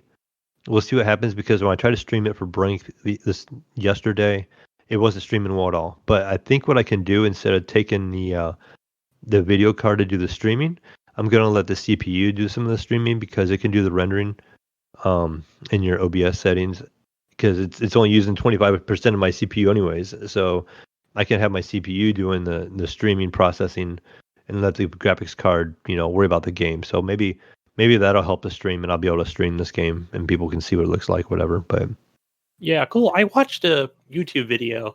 I don't know what tech site it was. It wasn't Linus or anybody, but it was I where did oh, see it Linus was one. yeah, that was Digital Foundry. Did you watch that one? No, I have not seen that one yet. Yeah, it's where they go for like basically like the tour of the studio itself, which is really nice. And then they were showing, I think it was the Xbox Series X, like some gameplay for it, and Mhm. just how they've been working on it since like as soon as they got the box at the office. So Yeah, interesting to see how, if that's going to be some kind of exclusive, maybe not in November, but it could be, January, February. But will that run on a Xbox OG One? That'll I be thought I seen it said it was coming out for PS4 and Xbox One, so I think it will. But this game definitely isn't going to have the settings that they're running on PC, because, like I said, there's no way it pushes my PC so hard. But that's with ray tracing cranked up like really really high too, and yeah, even if ray tracing off, it didn't have a huge effect on the performance. So I mean, that draw distance is still a big chunk of it, and that foliage is still a big chunk. So, um, yeah. you I'll be know, interested to see they their cut all that video on the back. PC version. Maybe it's out there and I haven't seen it yet. Yeah. The Linus Tech video I seen, he put it on a LG OLED and was running 4K, and he's using a 3090, which is the new graphics card. And he had an early copy of the Crysis Remastered. I'm not sure how old this video was. It's like a week old or whatever. But he wasn't using like optimized NVIDIA drivers, because he has an early 3090 and the drivers just came out for those.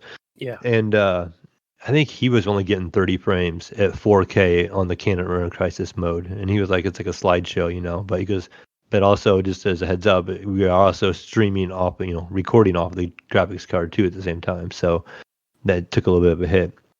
But yeah, so far the game really pushes the PC, and I don't know how much optimization will fix it, but I think they kind of like that name. Like even they put it in their graphics settings. Can it run Crisis?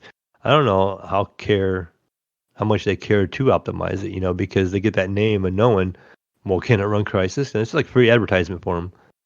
You know, like this game is notorious for being hard to run. You know, so but good stuff. I'm enjoying it. Like I said, I'm gonna play some more of it this week and get deeper into the campaign. I enjoyed the campaign with the aliens coming in later on and stuff. And you start off fighting, you know, this military on this base, and then it turns into you're fighting aliens, and everything starts going kind of crazy on you. But did you play besides, Crysis 2 and 3? Very little. I think I own 2, and I only played it just a little bit. I probably should go back and play that sometime. 2 was good. I bought that on the 360 and, finished that up. I think it was short. And then 3 there was really no, I don't know, story to it. It was a flop in my opinion. The game looked good. It ran great, but it was just not much there. I remember those two being a little more linear. Like they would kind of wasn't like a big open world like the first one was. I remember that's when they started coming out with it, the console. Yeah. And they made the game a little more linear, and like it knew where you were going to go, so it could really focus the game on where you're going.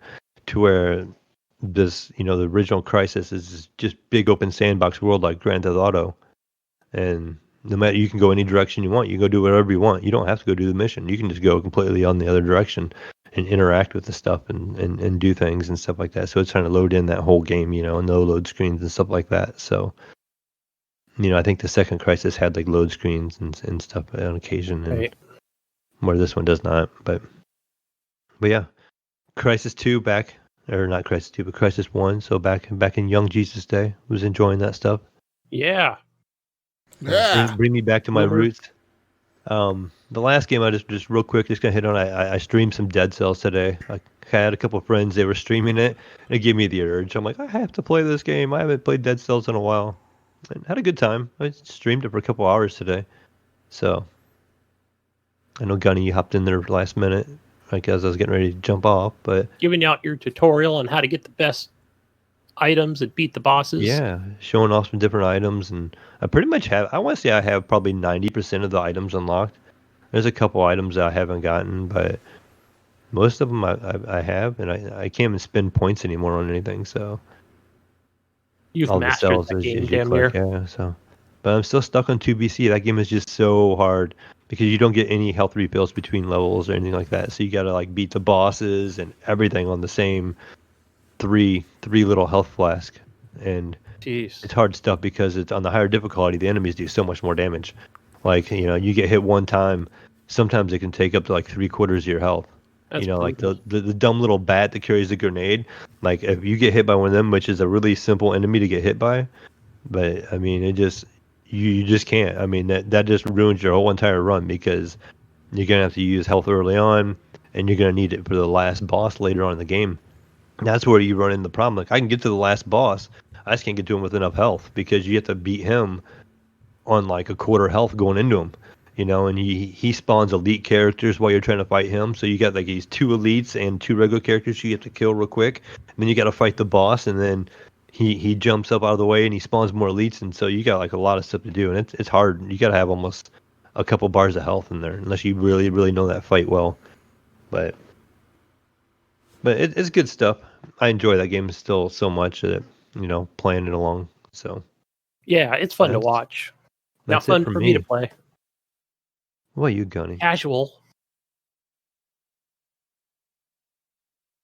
What's that? I said casual play is good for me, but not like try and do a run through to the end of the game. Yeah, I'd love to get back to the Still on 5BC is the highest difficulty you can go to, and that actually has the real end game. Like you can beat the game on normal and then 1BC and then 2, 3, 4 up to 5BC. But once you get to 5BC, there's actually a whole nother level after the end boss. It opens up, and then you get to play through that level, and then there's another boss at the end, the true end.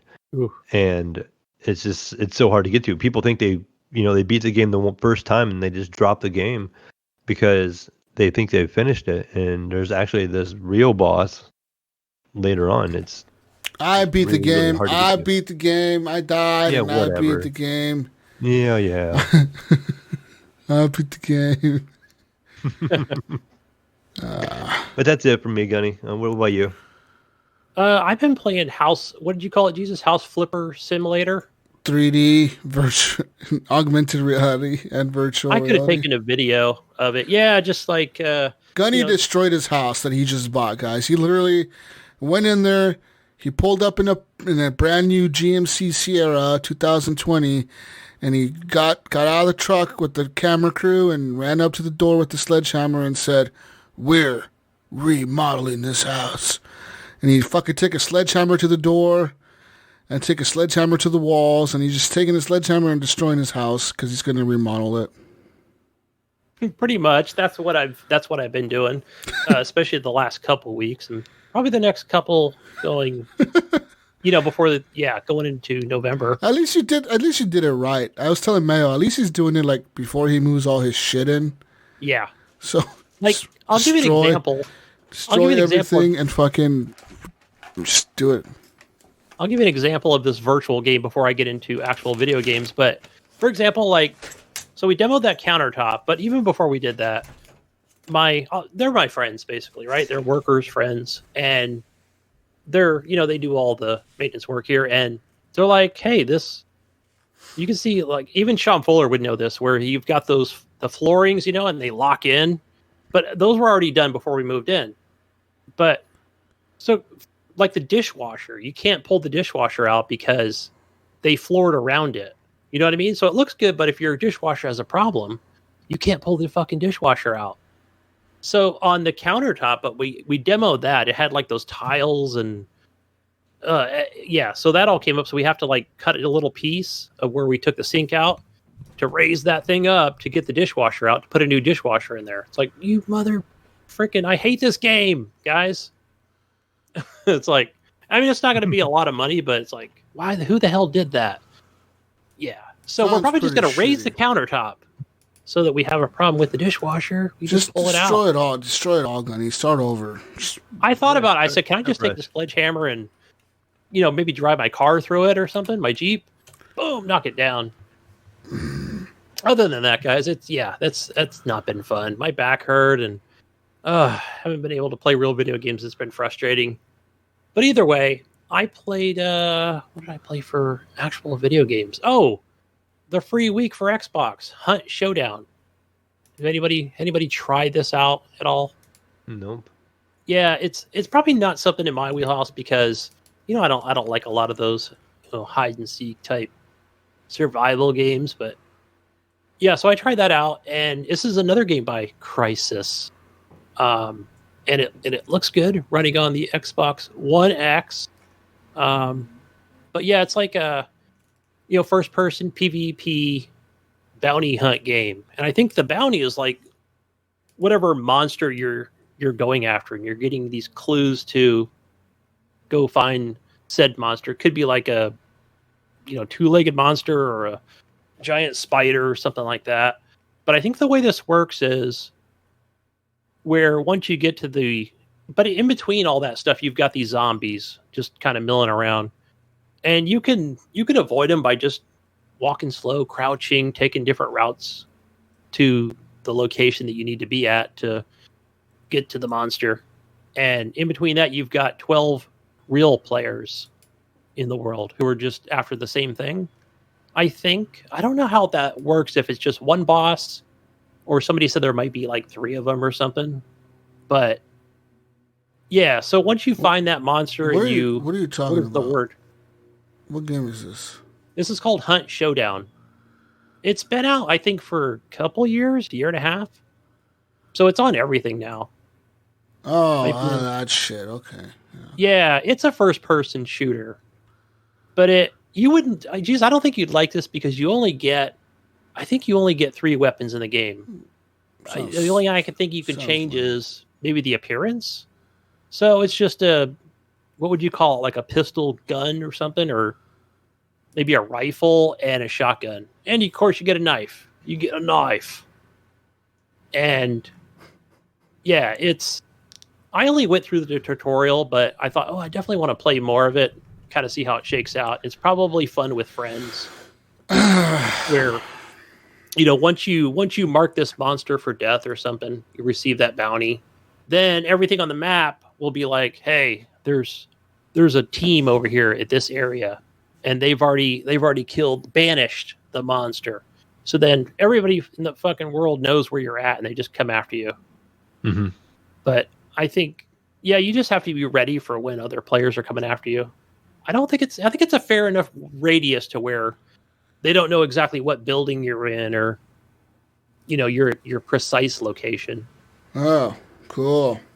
Yeah, I don't know. It looks okay graphic wise.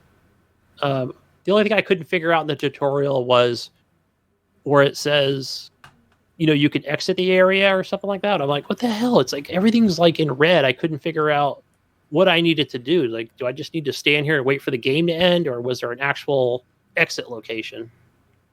But yeah, either way, see how that goes if I continue to play that game. But we talked about Among Us with the community, fun times, and speaking of Brink, we played a little bit of Star Citizen. And, it's that free week. It's probably over either today or tomorrow. Or no, I think it goes a little bit into October, I think it was, wasn't it? Or was it September 26th? I can't remember. I'm not sure how long the trial was on that, or the free play. But yeah, it was not the best experience. I know Brink said he hadn't played it in a while and he needed to update the game. And because I spawned in one area, he spawned in another. So it was easier for him to get in his ship, fly to my location, and meet me at, what do they call it, like the Star Dock or something. But I had ended up taking the wrong freaking subway. But either way, got myself on track. We met up together. We got in his, I want to call it like a Winnebago, or it was something out of a, like it was just that all silver look to it ship, but it was pretty cool looking. And we get in the ship, we take off from the base, planet, and we're like, okay, he's going to choose this mission where we're going to evict these people. He's like, these are always fun. I'm like, oh, cool, I can't wait. And yeah, we get to that location. It's only like, that took maybe 5-10 minutes to get to the other planet. And but the problem was there was like a hole in the world, like a No Man's Sky situation where there was like a rip or a tear in there and you could see out, through the planet. He fell through it, and I'm like walking up to it. I'm like, all right, so should I just wait for you're going to spawn back in your bed in the ship, right? I think so. I don't know. It's like, and then I ended up falling through. I was like, all right. So that was like an hour of shenanigans right there, but not completing anything. But yeah, they said, oh, we're working on it, guys. We got plenty of bugs and shit we need to fix. Yeah, it was things like where everybody in the space station or, in the colony, all the AI people were standing on the chairs, not next to the chair, not in front of the chair, not sitting down, but standing on top of all the chairs. And Brink was like, it's still like that. I'm like, yeah. I don't know how long it's been like that, but crazy. But other than that, it's like, the worlds are huge. Tons of places to explore. Yeah, that game has a big agenda, I would say. They want to do a lot in that game. Yeah, I almost feel like, are they biting off more they can chew in that aspect where they're trying to make it this monstrous world, but yet not paying attention to, shouldn't they have started off smaller? I don't know. Maybe said, oh, it's going to be this big, but hey, we're going to focus on this area. I don't know. It's their game. They can do what they want, however they want. Until they run out of money. Yeah, right. I hope not, because that's what people are worried about. They're like, do you know what the fuck you're doing? They're, oh, yeah. We know exactly what we're doing and what our goal is and how we're going to, they never talk about completing the game. They just talk about making it to adding to it, right. Yeah. But it's like, hey, look, can we at least get it to where we can enjoy playing what it is now?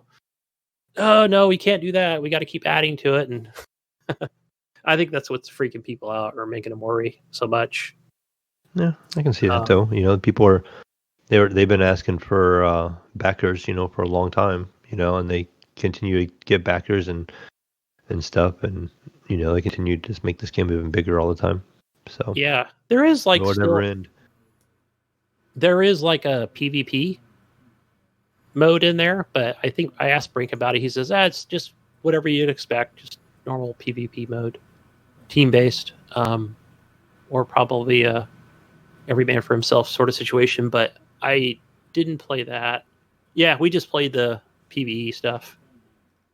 So, yeah, but plenty of bugs. I mean, I was like, my game was, it was not crashing. The game wasn't crashing, but, it would just be like, oh, hey, like I went to lay down in the bed or I couldn't get out of the bed or something. Couldn't figure that out. I don't know. Maybe that was my fault. Since I'm a boomer, Jesus. Goddamn fucking boomer. I was hitting all the buttons on the keyboard. What do I press again? Is it tab? Is it control F1? I don't fucking know. He's over hitting all the buttons. All the buttons. Jesus. Fuck, my kid figured out what control and shift and all that shit was in like 5 minutes, Gunny. Come on. You know what? I was telling Jesus in our little chat, I was like, hey, I had me one of the calculator wristwatches, Pally, when I was younger. I was ahead of the times, Okay. You're so advanced, Gunny. I know, right? But I'm over here. What's the control? Where's that at on the keyboard? Yeah. But I think there was an option. I think the other cool thing about it was, I said, hey, do you want to enable your camera? And Brink was telling me, because I just said, yeah, sure, whatever. I thought it was like some kind of something for streaming, but he goes, no, it's actually pretty cool when it works, is where it'll track your head movement and your voice, your mouth movements. Yep, it'll like for your facial expressions and shit. I don't think anybody wants to see that, but okay. That's a cool feature to add. Why not? So it can track confusion, Jesus? Yeah, that would be the look on my face the whole time. Being confused the whole time. Oh, shit. Anyways, just a little bit more of Marvel Avengers. I've only made it up to where I'm in the simulation of Iron Man. And I'll agree with Bill from last week that he talked about, Iron Man was like not very fun because it just seemed, not simple. All the controls are simple, which is great for me. I love simple controls. I don't want to be pulling off any crazy combos, even though they had a few of those. But it was like you could, what the hell was it? It was, I can't even remember like what his abilities were, but just like the last one on the short little combo was where he shoots the little, laser bullets out of his hands. And that was like lame as fuck right there. And I was like, what? That's it? That's how he finishes it? That's stupid. That's what he does. What do you want him to do? Fucking shoot. I want him to do more. He's fucking Iron Man. He shoots the little shit out of his hand and he flies around. And all he's known for really is his stupid ass one-liners that are supposed to be cool. Okay, I don't know. What I want is like, I want his hand, like his glove hand, to like shoot out of his, You know what Iron Man... and, like, knock the enemy down. You know what Iron Man is? He is Marvel's Batman. Yeah, I never thought of that. That's true. He is Marvel's Batman. They both do the same shit. The only thing that the main difference between the two is Iron Man is more flashy and people know he's Iron Man, where Batman is more like grim and dark and people don't know he's Batman. That's the main difference. Yeah. That's it. They're both the same, motherfucker. Both rich fucking people that own companies that create weapons, and they use those weapons to fight evil. I mean, personally, I would just become evil myself. See, I'm just a bad person. I would just be evil. Like it. I'd be evil, Mayo. Come on, Mayo. You got all those weapons and shit. I thought your logic was, are you really evil though? Because you think you're good, right? Exactly. That's my logic. Listen, Mayo. You're going to change the world for the better. Darth Vader, in his eyes, was the good guy. All right? All Anakin wanted to do, Mayo, is... What did he want to do? What did he become? I forgot what Anakin was. I remember. No, I remember when is that episode 3 where he wants to become like to He becomes a Sith because he wants to learn how to bring people back to life. Remember? I didn't like that movie. Yeah. 3. Yeah, he wants. Doesn't he want to bring like a?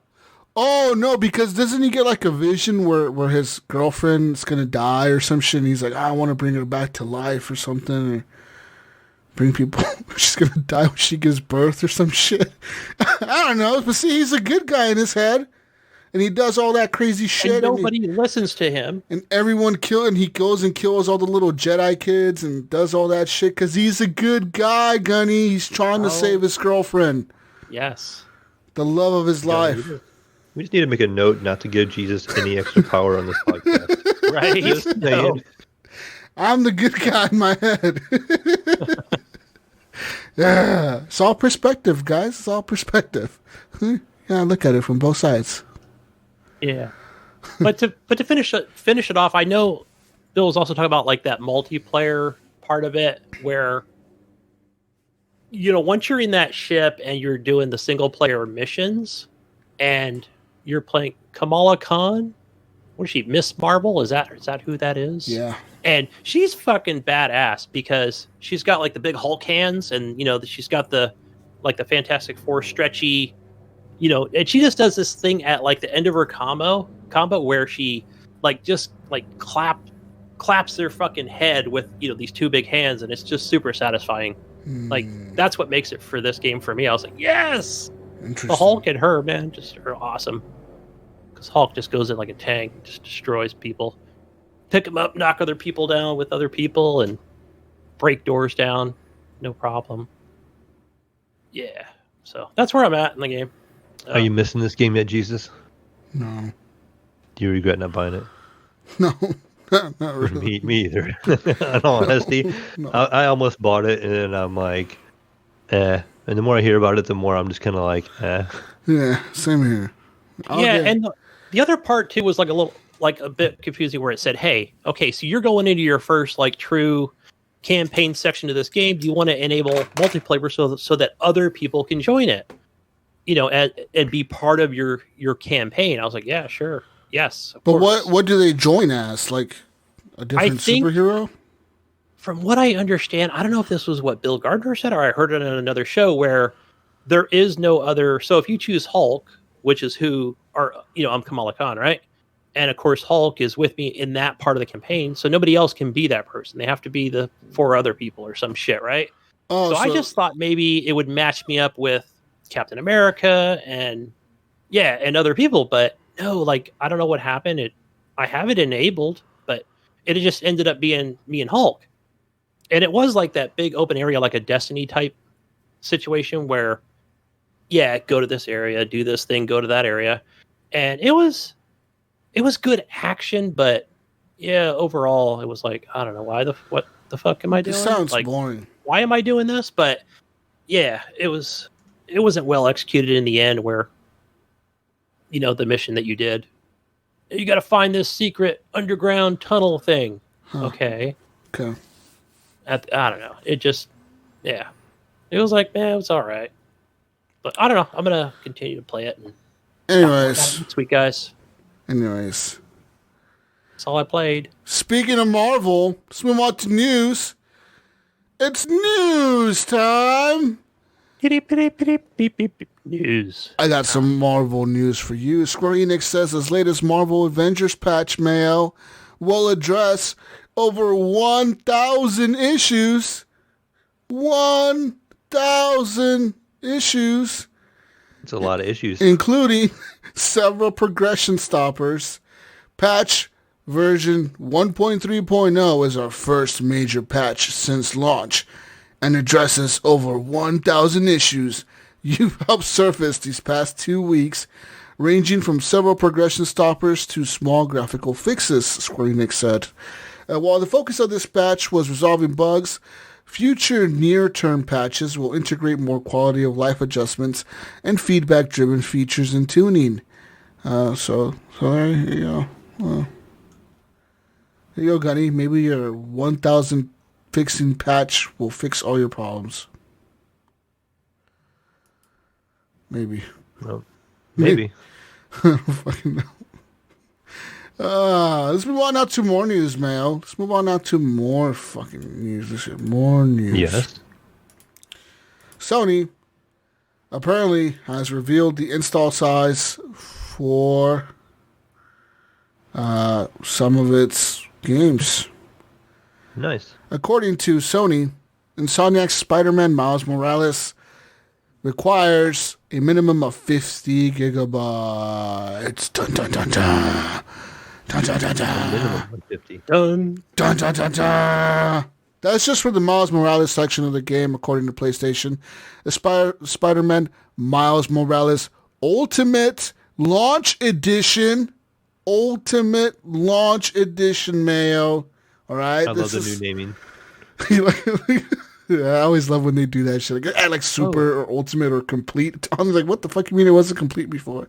Which includes a remaster of Spider-Man PlayStation 4, Gunny. A remaster for the... So, heads up, people. If you want to play Spider-Man on the PS5, I'm pretty sure you have to buy this edition of the game. Just a heads up. I'm pretty sure that was confirmed by Sony that you do have to pay $70 and get this new version of the game. Or if you own the PS4 Pro or PS4 console and you already have the base game, you can buy the add-on for $40. So it's either buy it on the old gen for $40 and play it there, or if you want to play on the PS5, you have to pay $70 and get the whole edition of the game. So you cannot just buy the standalone on the PS5. I'm pretty sure that's what it was confirmed. Not 100% sure, though. I could be wrong, but I've been hearing those rumors. But anyways, on the PS5, that Miles Morales Ultimate Launch Edition is going to weigh in at 105 gigabytes minimum. Wow. Call of Duty territory here. So we're talking like an 800 gig hard drive, right? 856 gigabytes, Mayo. 856, Mayo. Okay, so at this rate, say all games are roughly 100 gigabyte. It seems to be the new trend. Well, maybe Ultimate Editions. Ultimate. You're going to get 8 games on your new PlayStation? Yeah. 8 awesome next-gen games. All right? That's right. 8 fucking next-gen games, man. Stop being such, like... All right? You can install an Ultimate Edition of Dead Cells on PS5. Oh, there you go. Sold. All right. Demon Souls, the new Demon Souls that was showcased the other day at the PlayStation 5 event, requires a minimum of 66 gigabytes. Minimum? Yeah. So why do they give a minimum? I don't understand because that. The patches, man. Base.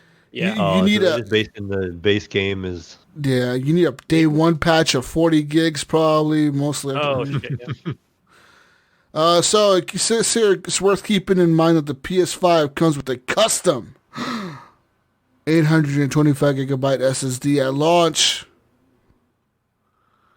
So they're all custom. Well, this is specially custom, Gunny. Special custom. It says so you can expand the PS5's internal storage with an off-the-shelf SSD. So the off-the-shelf SSD that you can purchase to make your memory bigger, I guess, has to be a 5.5 gigabyte per second read bandwidth. Yeah. Yeah. Oh boy, I wonder if we're going to have problems later on, like we did in the past. Where people are going to be buying these things off the black market. It's not working in my PlayStation 5. Gunny, this Xbox One, Series X. You know what? I'm gonna go to everyone's favorite retailer, Amazon. They're going to be out. Like I'll bet you, day one, they're going to be all over Amazon and eBay. All right, so I'm looking up right now a NVMe 4.0 hard drive for you people out there. For you awesome PS5 pre-ordering members of the community, I'm giving you guys the update on. So let's say you guys want to add a 2 terabyte hard drive to your PS5 because you're like, you know what? I want to install Miles Morales Ultimate Edition. And Call of Duty. Ultimate Edition, I want to install this 9 times on my system, Gunny, and I want a 2 terabyte hard drive. It's on sale from $500 down to $349.99. You are saving. That's on sale. So you are saving $150 with this being on sale. Oh, if you want a cheaper 1 terabyte Mayo, say you want just 1 terabyte. Okay, yeah. You go a only little cheaper. You only want to install it. 500, or I spent 400 on my new console. So yeah, so you only want to install Miles Morales 5 times, not 10 times. So you go cheaper to the 1 terabyte. You get yourself a whopping savings of like $160, and you get to only pay $189.99 for the Corsair Force 1 terabyte Gen 4 NVMe M.2 SSD. And if you want like a cheaper version, there's an even... Oh, this is a Gen 3, so this is a slower one.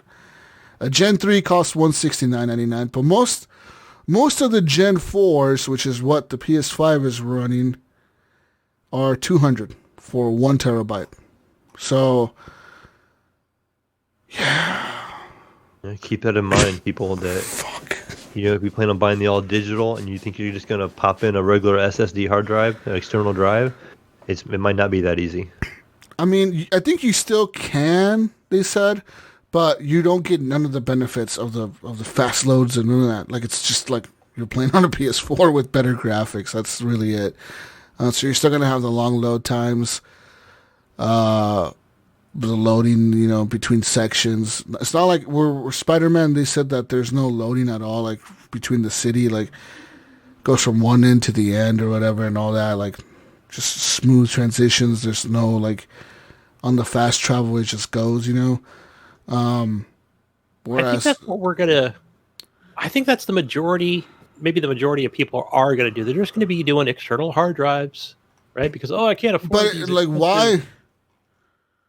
That's kind of almost pointless. But yeah. I don't know. Why would you buy a new gen system to do that? You're not getting the honest to God, the graphics on a PS4 Pro and an Xbox Series or an Xbox One X are not bad. If you're a console gamer, if you're gaming on a TV, they do pretty good. Granted, you're not getting 120 frames a second like you will on the new consoles, which is a big benefit. But most TVs don't do 120 hertz. You know what I mean? Right. Most TVs that most 4K, okay, like some of these like Xbox keeps touting 4K 120. Most TVs that do 4K only do 4K at 60. Like even my OLED does 4K at 60. Like, you know what I mean? So you're not going to be getting the benefits of 120 frames, and so like keep that in mind. Also, if you're upgrading to these new systems, thinking, "Oh, I'm going to get 120 frames," right? Well, make sure that your hardware can do that. Make sure that the TV you're going to be using can do 120 frames, because most TVs, like for example, my TV is the OLED or whatever, the LG.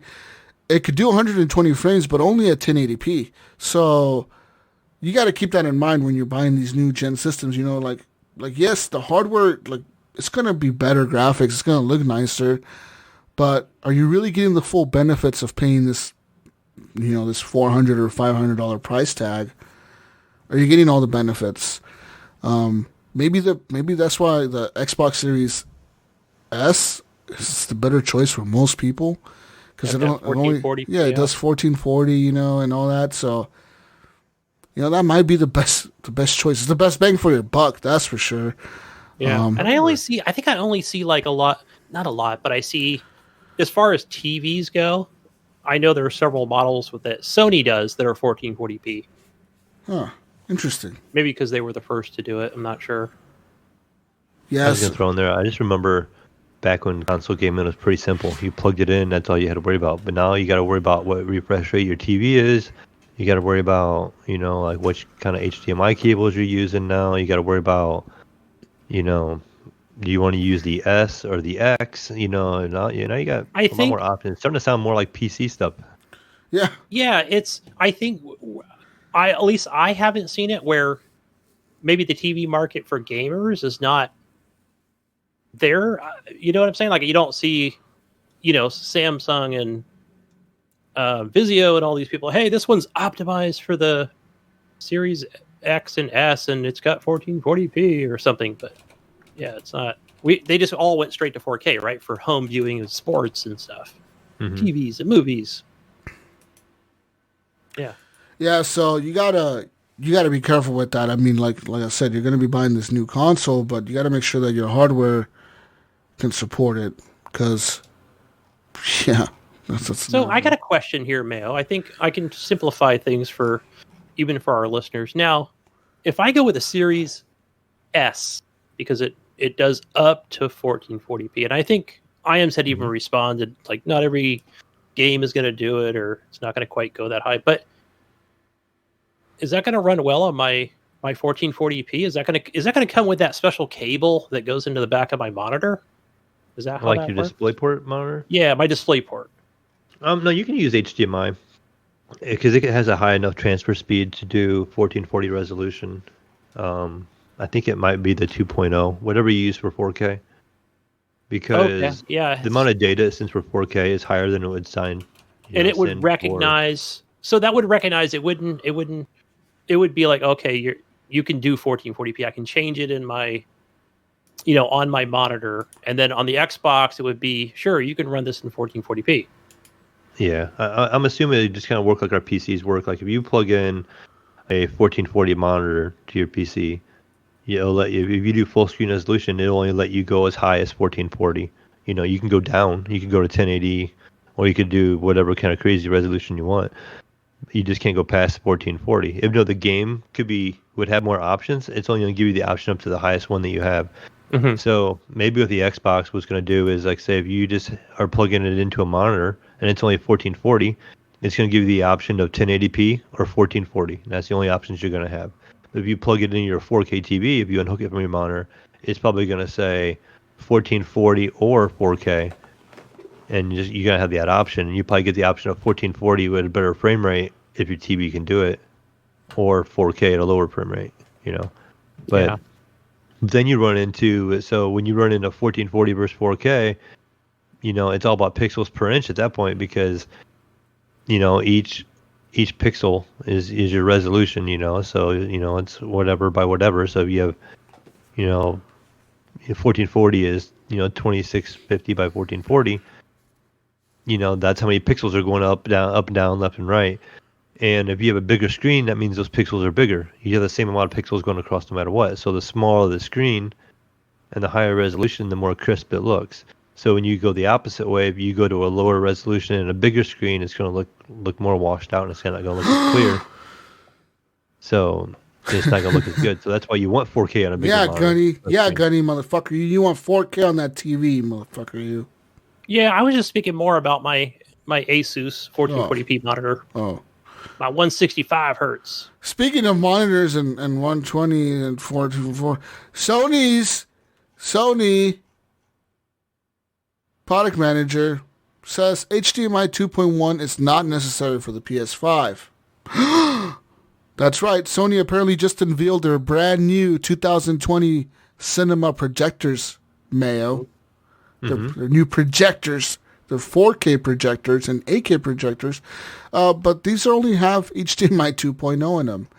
When they were asked why they only have HDMI 2.0, they said they don't really need HDMI 2.1, especially for like the PS5, because he says the next generation consoles are incredibly exciting, and they're all about offering the best in class 4K performance. 4K at 120 hertz is interesting. But actually, with the next-gen consoles, the baseline performance is to hit a really good native 4K 60 hertz performance and have that performance across many games. So this pretty much shows that their real target is not 4K 120. Some games may support 4K 120, but most will only do 4K 60. Womp, womp, womp. Screw you, son. Hey, 4K 60 is not bad, though. Everyone's always wanted 4K 60. I've always wanted 4K 60. I mean, 4K 60 is not bad. That's good. I like it. You know, how many of you looks crispy? How many of you have an 8K TV? Come on now, tell me. How many of you? No one has an 8K TV. Probably 3 listeners. Yeah, I got money. 3 really rich listeners have like one of them has like all 8K TV. Like I have 7 of them. The Super Dot 8K. I have 10 8K TVs. What are you talking about, Jesus? This is the flagship series TV. Also, speaking of hard drives, Gunny, let me talk to you about Xbox. The Xbox team spoke to Windows Central and they said the following about their new special hard drives, Gunny. Dun, dun, dun. One of the questions asked to them was, can I still use my USB hard drive or SSD? You know, we know some people got some SSDs on that Xbox One X. You may want to switch that over, Gunny. This is what they said. Oh, yeah. This is what the team said. Built-in partnership with Seagate. This 1 terabyte custom storage solution expands storage capacity of the Xbox Series X with the full speed and performance of the Xbox Velocity architecture. Previous generation Xbox titles can still be played directly from USB 3.2 hard drives. However, to receive all the benefits of the Xbox Velocity architecture and optimal performance, the Xbox Series X optimized games should only be played from internal SSD or an Xbox Series X storage expansion card.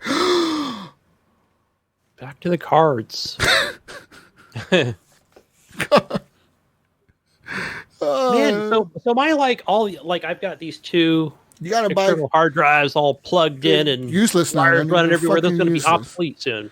Fucking useless. You're gonna have to buy the Xbox storage expansion cards to use their Xbox Velocity architecture. Oh yeah. You excited? Another $200 freaking dollars. You know, I've got a hard drive over here, Jesus. Like, easily. I had it for my PlayStation Pro, which I never turn on, but it's just sitting there, $100, just wasted. It's right behind me. You know, the good thing about all this for the PC community is that, like all the people buying these NVMe drives, you know, these customs made ones for like the consoles, or even the PS5. You know, you buy just a regular one for the PS5. The good thing is that the demand will probably drive more competition to drive the prices down. Yeah. So like maybe not in the first, I wouldn't say by even next year, these cars are going to be really expensive to buy. But I think like within the next 3, 4, 5 years, say in the year 2023, these cards are going to just fucking dive, dude. The pricing of them is going to just go down because everyone's going to have them, you know? They're going to want to make them to the point where everyone can afford them. And, yeah, you know, because people will complain at first, you know, like the people that buy the next gen system, they know what they're getting themselves into. You're paying already $500 or $400 for a console. You know you're going to be buying shit, right? You're going to buy a new controller, maybe an extra controller for $80, a new headset, a new whatever. So you know you're getting yourself into a hole there. So you're expecting to pay a few $100. But I see, you know, later on as people start buying the consoles when they're cheaper, they're going to want cheaper hard drives, and someone's going to come out and start making these things cheaper and cheaper and cheaper. So that's a good thing, actually, Gunny. It's a good thing. It is. Yeah, I could definitely see that in a couple of years. These things are going to be, prices are going to be cut in half. Right, Mayo? Right? Oh, yeah, definitely. He's like, let's get back. Yeah, like I was telling Gunny, like with all these, you know, consoles having like these custom NVMe drives and all that shit, it's going to drive the prices down of them because, you know, people are going to want to buy them and they're going to be buying them. And eventually there's going to be competition because people are going to want to sell these to console gamers and they're going to be making them cheaper and cheaper and cheaper. Yeah. And it's going to, you know, and it's going to make these things so much cheaper than now. Because currently, like I said, $200 for a 1 terabyte. It's a lot of money. I'm just thinking. When you look at like the old flash drives, I remember, you know, back in the day, you were like 2 gig flash drive, then became 4 gig flash drive. Yeah. Now you know. Like the other day, gig. Microsoft gave away, like if you linked your Facebook account with them, they gave you 2 32 gig flash drives for free. They give you a micro SD card and a regular flash drive for free. Like the price on them now is like $7 for a 32 gig card. Yeah. You know, so. Yeah, you can buy like 64 gig for like $10. Yeah. And it's all going to be third party stuff, right? Like SanDisk or Memorex or SanDisk, whoever it is, right? It'll be somebody. They're always going to be the cheapest one. Yeah. Somebody will come out with the hobo Xbox fucking card. It'll be called the box card. Buy the box card. This thing works with an Xbox or whatever. Yeah, it'll happen. It's, competition. Made by some company you can't pronounce in Japan. Yeah, competition always drives prices down, which is a good thing for consumers, but not at first, because at first you guys are going to have to be buying those cards for $200.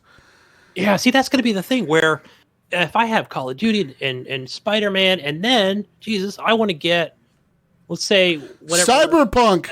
Next November. Cyberpunk! Oh, gosh, that's The another only game one. to buy. 80 gigs. another They one. already confirmed. Cyberpunk already said their game starts off at 80 gigs. Minimum. Yeah, fuck. And then don't forget about multiplayer that's going to be coming up after that. Are they It's going to be have? another 30 gigs. I don't think Cyberpunk is going to have multiplayer, is it? So there is multiplayer that's confirmed. And I think the not the debate, but when people are, because it's, it's been in the news, right? And for the longest time. Cyberpunk multiplayer? And they're talking about the microtransaction thing. Like, some people are just trying to dig dirt up on it, but I think Cyberpunk's like CD Projekt Red is saying how we're not talking about microtransactions. They won't have microtransactions at launch with multiplayer.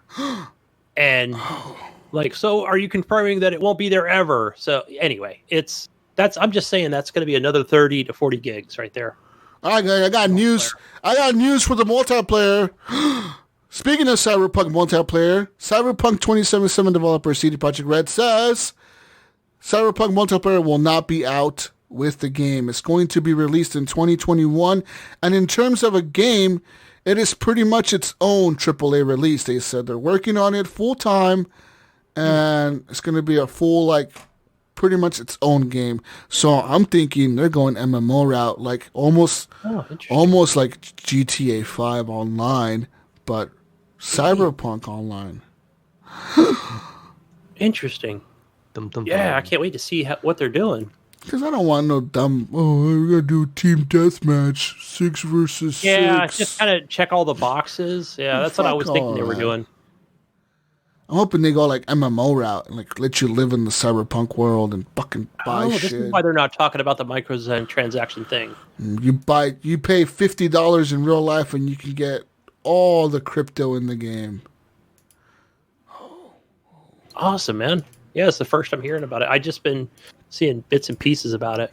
This is cool. That's fine. Give me the single player game. I'll pay. Wait, is it 60 or is it 70? Yeah. Is it up for pre-order yet? Also, Cyberpunk just tweeted out, Gunny. They just tweeted out this week, last week. They said, nothing has changed, Gunny. Cyberpunk 2077 is a single-player game with 0 microtransactions. One single purchase. No tricks. Don't believe the clickbait.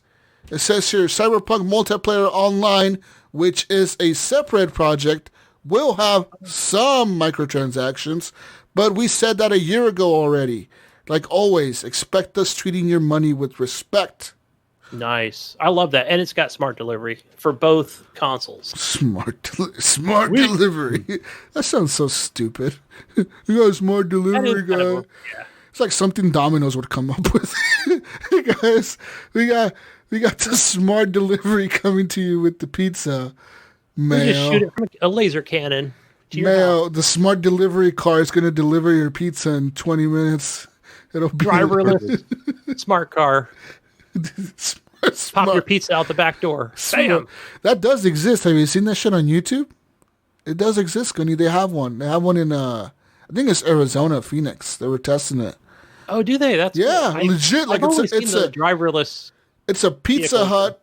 It's a Pizza Hut or a Domino's. I think it's Domino's. It's a fucking like a fucking car that literally has no driver, and it drives up to your house and parks in the front of your house, and he's like texting you, and it's like, hey motherfucker, I'm outside. come out here and get your shit. And like you walk outside to it and you push in the code or whatever on your phone, and the little door opens up and it like slides out the pizza to you, and it's like, here you go. And then the car honks and it takes off. So before it gets to my house and I T-bone this thing at an intersection, I can probably get a free pizza. Maybe, but you're gonna have to probably pay a lot of insurance money. I'll be wearing a mask, of course, in a stolen vehicle. Oh yeah. We're moving. More news. Frustrated gamers are now battling eBay scalpers. Mayo, you people. They're battling you. Mayo, you were over there going click, click, click, click. You and Iams were over there refresh. Buying all the fucking 3080s, Mayo. Oh yeah, you told me to buy all the 3080s.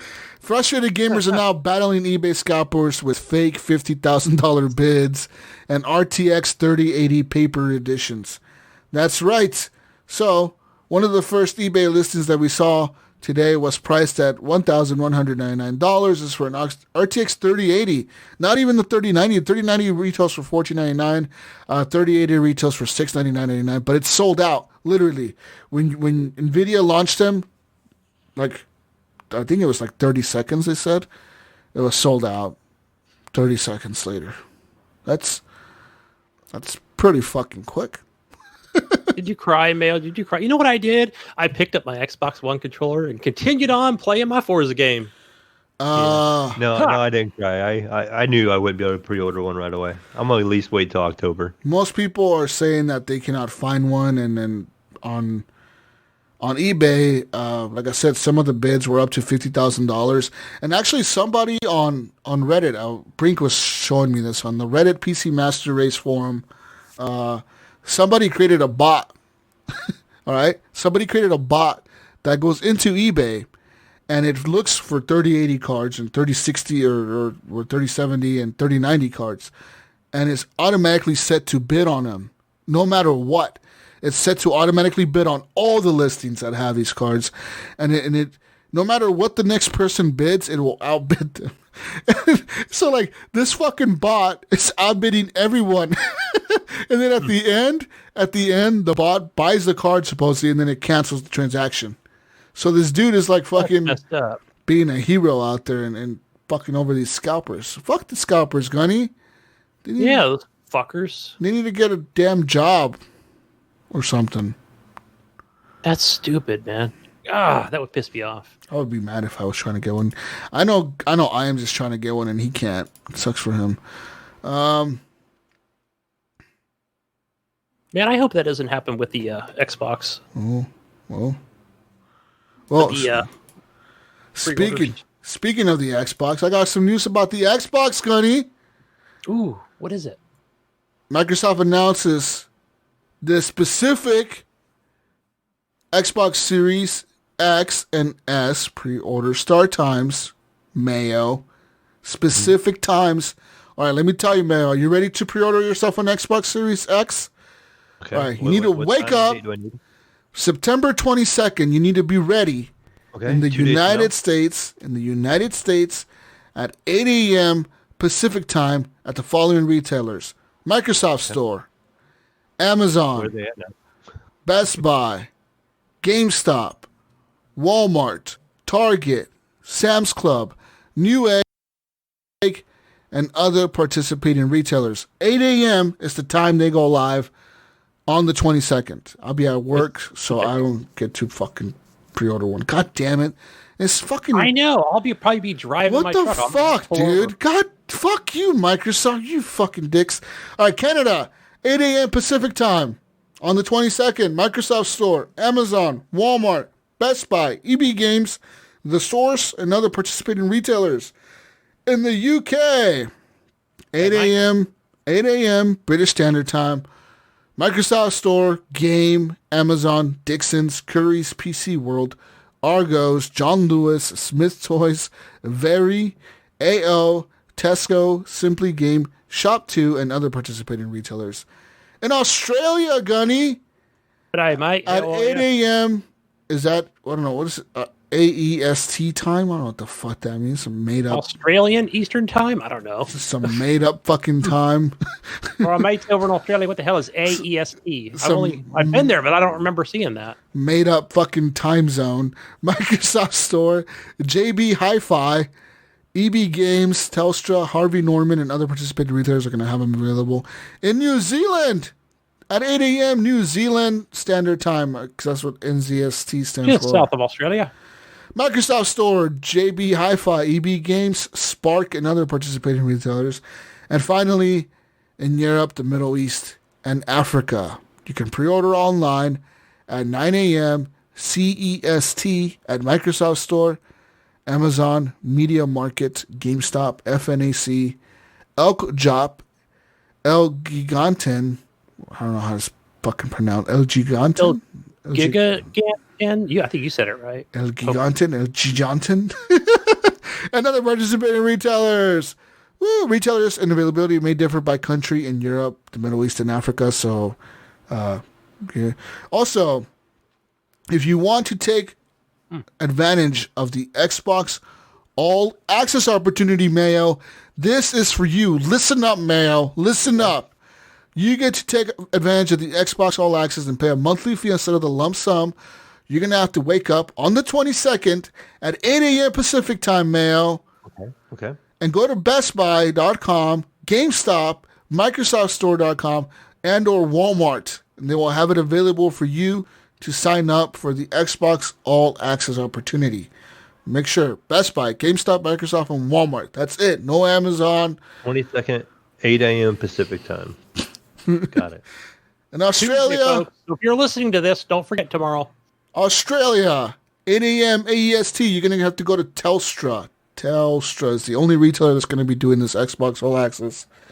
New Zealand at 8 a.m. New Zealand time or whatever, NZST. You have to go to Spark. That's the only retailer doing it in your country. At the UK, at 8 a.m. BST, Game and Smith's Toys. That's it. In Denmark, El Giganten at 9 a.m. CEST. In Finland at 9 a.m. CEST, Giganti, or Giganti, one of the two, whatever the fuck, Giganti. Giganto? I don't know. In Norway, at the same time at 9 a.m. CEST, Elk-Jop. It's the only store.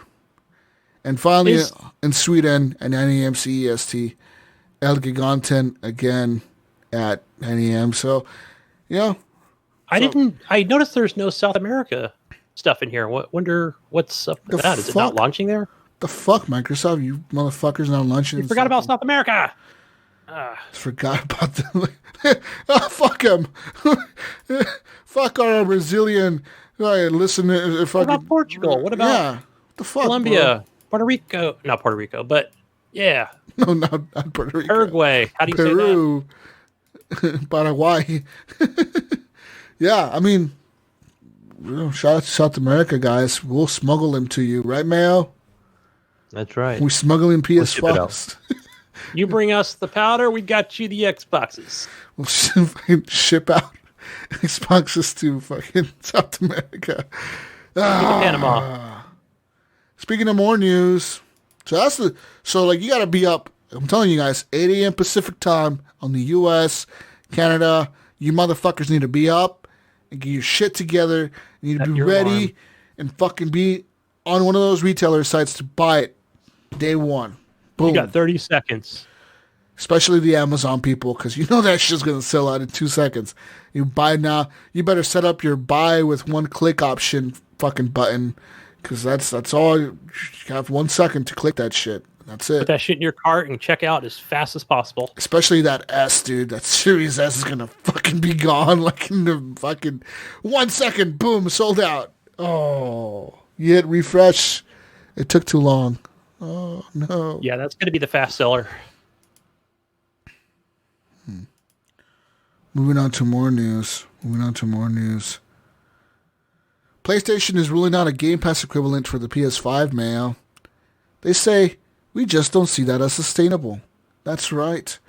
PlayStation CEO Jim Ryan has stated that the PS5 subscription model, similar to that of Xbox Game Pass, is not something the company is even interested in. In a new interview with GameIndustry.biz, in the wake of the PS5 release date and PS5 price reveal, the Sony executive explaining that having a catalog of games is not something that defines a platform. We've had this conversation before, Mayo. Yeah, we are not going to go down the road of putting new releases titles into a subscription model. These games cost many millions of dollars, well over 100 million, Mayo, to develop. We just don't see that as sustainable. Right? You don't want to put it on no cheap system where you can get the game for free. Once you buy it, Jesus. Fucking Gunny, hobos. buy that game. Fucking hobos. Buy it. You know, Twice. twice. We want to make the games bigger and better, and hopefully at some stage more persistent.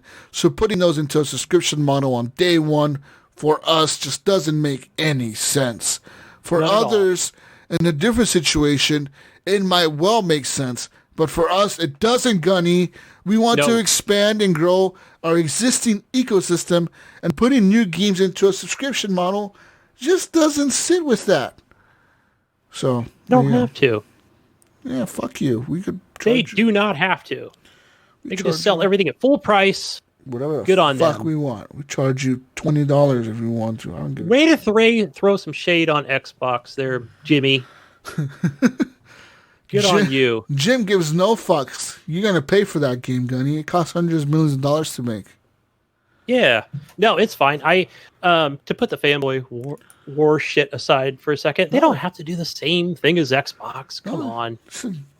Fuck you, Gunny. Now I can tell you, if I'll guarantee you this, Jesus, if they were neck and neck like this past generation, like even if PlayStation was at 60% and Microsoft was at 50%, they would definitely be looking into some kind of subscription model, being like, oh shit, they're catching up. Let's do something different. But they don't have to. It's just competition, you know, and then maybe he's right. Maybe at the end of the day, we'll see that Microsoft just fucking dropped the ball and they shouldn't have done Game Pass. Well, okay, so maybe their games won't be as good as the PlayStation games.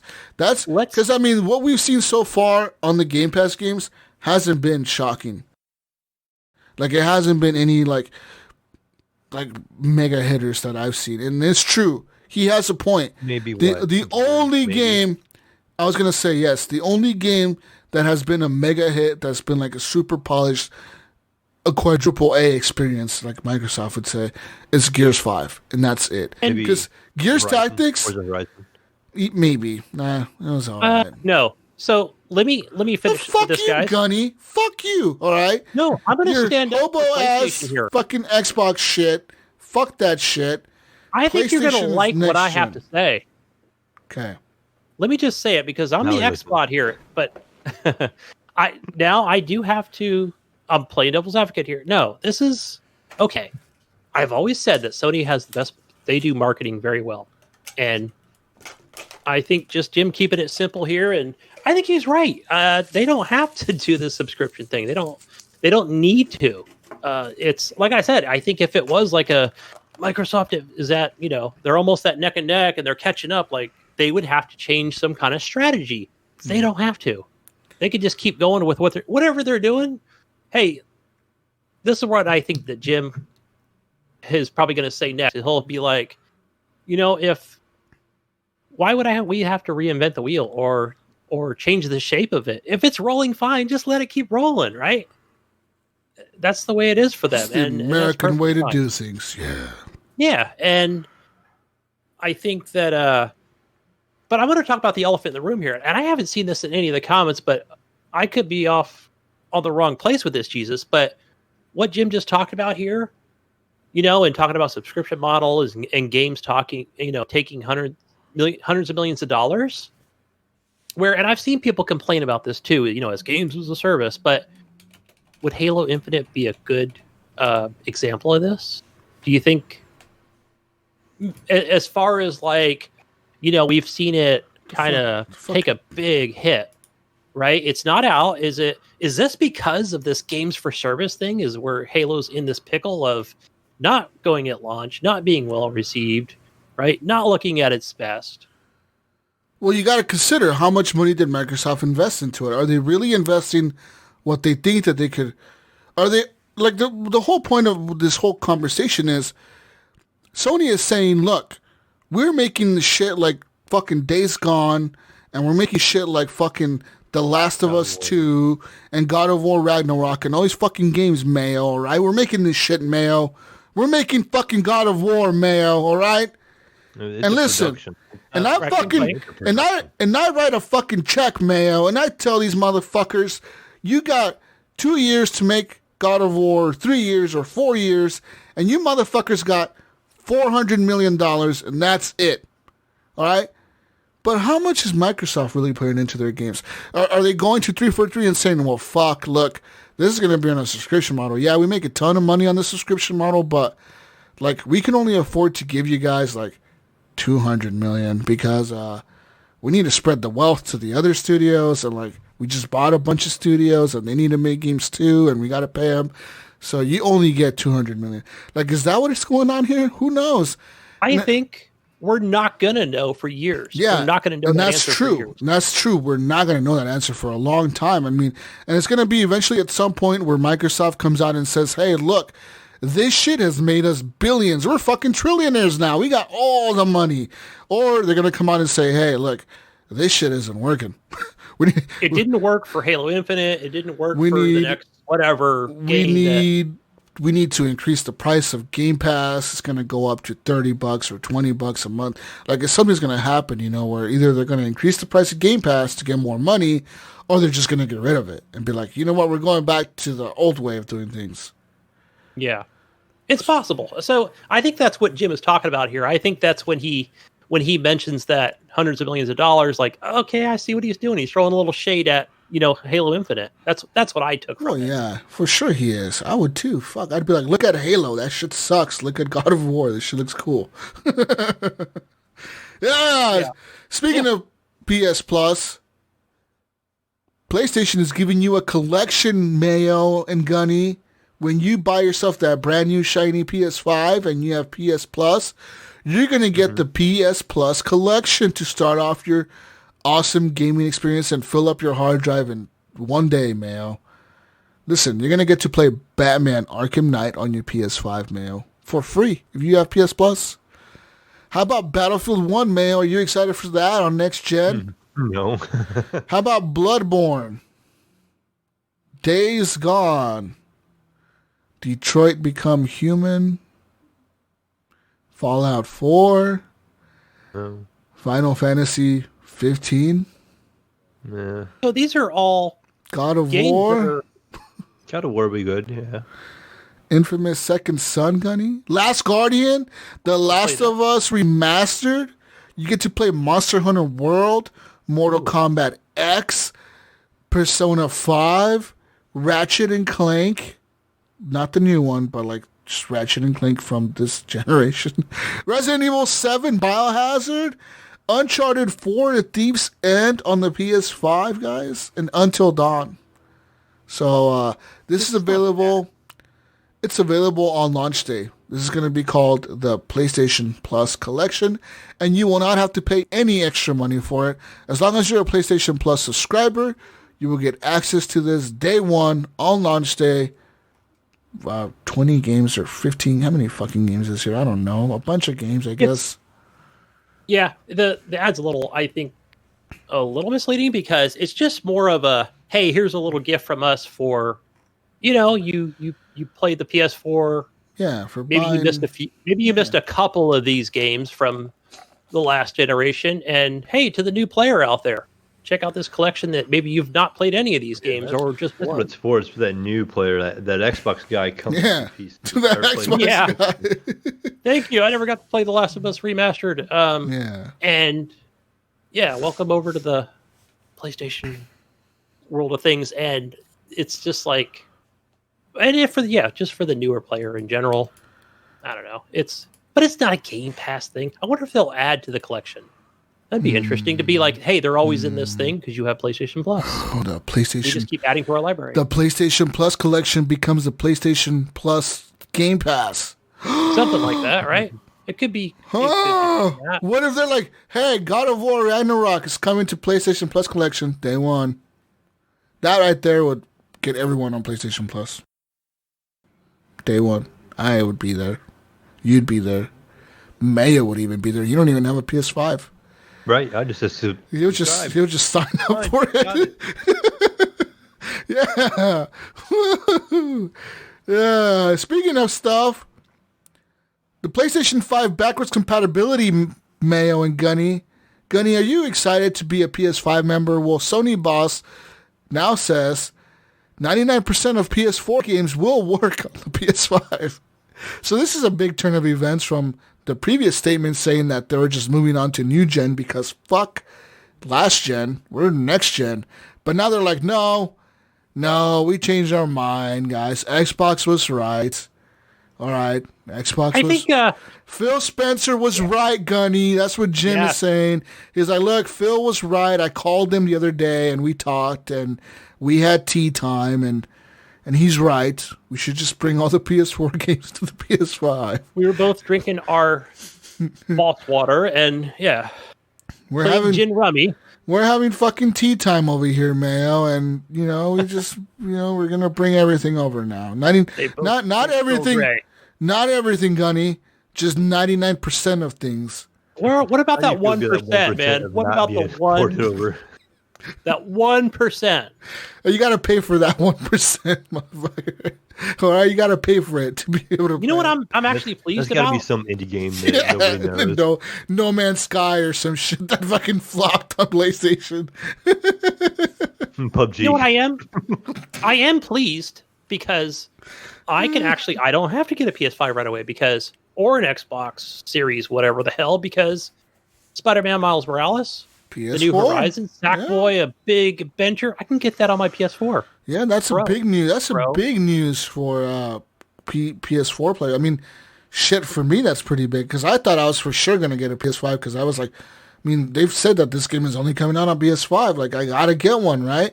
But now that it's coming to PS4 Pro, you're right. We don't really have to do that. You just be like, he definitely had tea time with Phil because Phil was like, look, they could play it on their phone. They could play it on their PC. Can you imagine Phil Spencer with Xbox, their old-ass Xbox. And Phil Spencer sitting there with his T-shirts and like his fucking leather jacket. Yep. With this fucking smirk. Having tea time. Having tea time with Jim. And Jim's like, Jim is like wearing a fucking suit. They're just having fucking tea time talking about the PS5 and the Xbox. You like green peach tea, Phil? Do you want some milk? Some milk in your tea. Headphones in. Not even listening. Oh, shit. Initially, Sony confirmed that the PS5 will be able to run most of the top 100 PS4 games. But now they're saying that they will support an overwhelming majority of PS4 games. 99% of PS4 games, Mayo. That's right. But unfortunately, Sony has confirmed, guys, that the PS5 will not be able to run games from the PS1, PS2, or PS3. What? Yeah. So they did say, though, if like a PS1 game got remade into a PS4 game, then it will work on the PS5. But if it wasn't ever remade for the PS4, then it will not work. All right, Mayo. So you some loopholes there, okay? Some PS1 games may be playable on the PS5, but they have to have been remade for the PS4. That sounds about backwards to the days when I was running an emulator and I was playing Mario on my PC with an Xbox controller. That's about how backwards that sounds. You can play a PS1 game that's made for the PS4 on your PS5. Congratulations. Shit. Unlike the Xbox team, who has said that the Xbox Series X and S will support all Xbox One games that do not use a Kinect, as well as any previous generation games. So you could go and fucking buy Okay, what's that game? Blazing. Crysis from. No, fuck that hobo crap. You're gonna buy Blazing Angels from the Xbox One original, because I love that game. You're gonna go down in the store, buy that for $2, and talk to the guy with the fedora at the used game store, and you're bro, I really liked this game when I was like 12, and then I'm gonna come home and put it into your Xbox Series X because your S has no disk drive, so good luck trying to play Xbox One games on your Series S because you won't be able to. So you're going to have to buy the X to be able to play these disc games. So you're going to put it into my X, and it's going to launch Gunny, and it's going to fucking work, okay? But if you have the S, keep that in mind, people. It may be cheaper, but you will not get that backwards compatibility. You just won't, all right?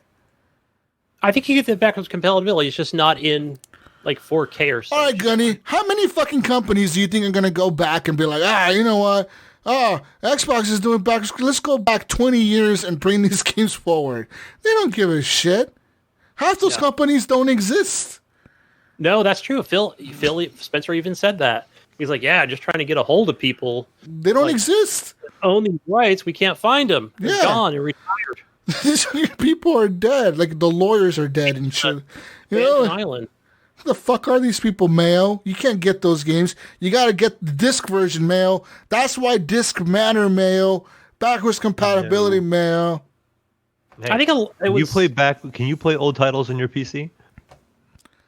Yes, Mayo, but not on my console, Mayo. You need a CD to play your titles on your PC.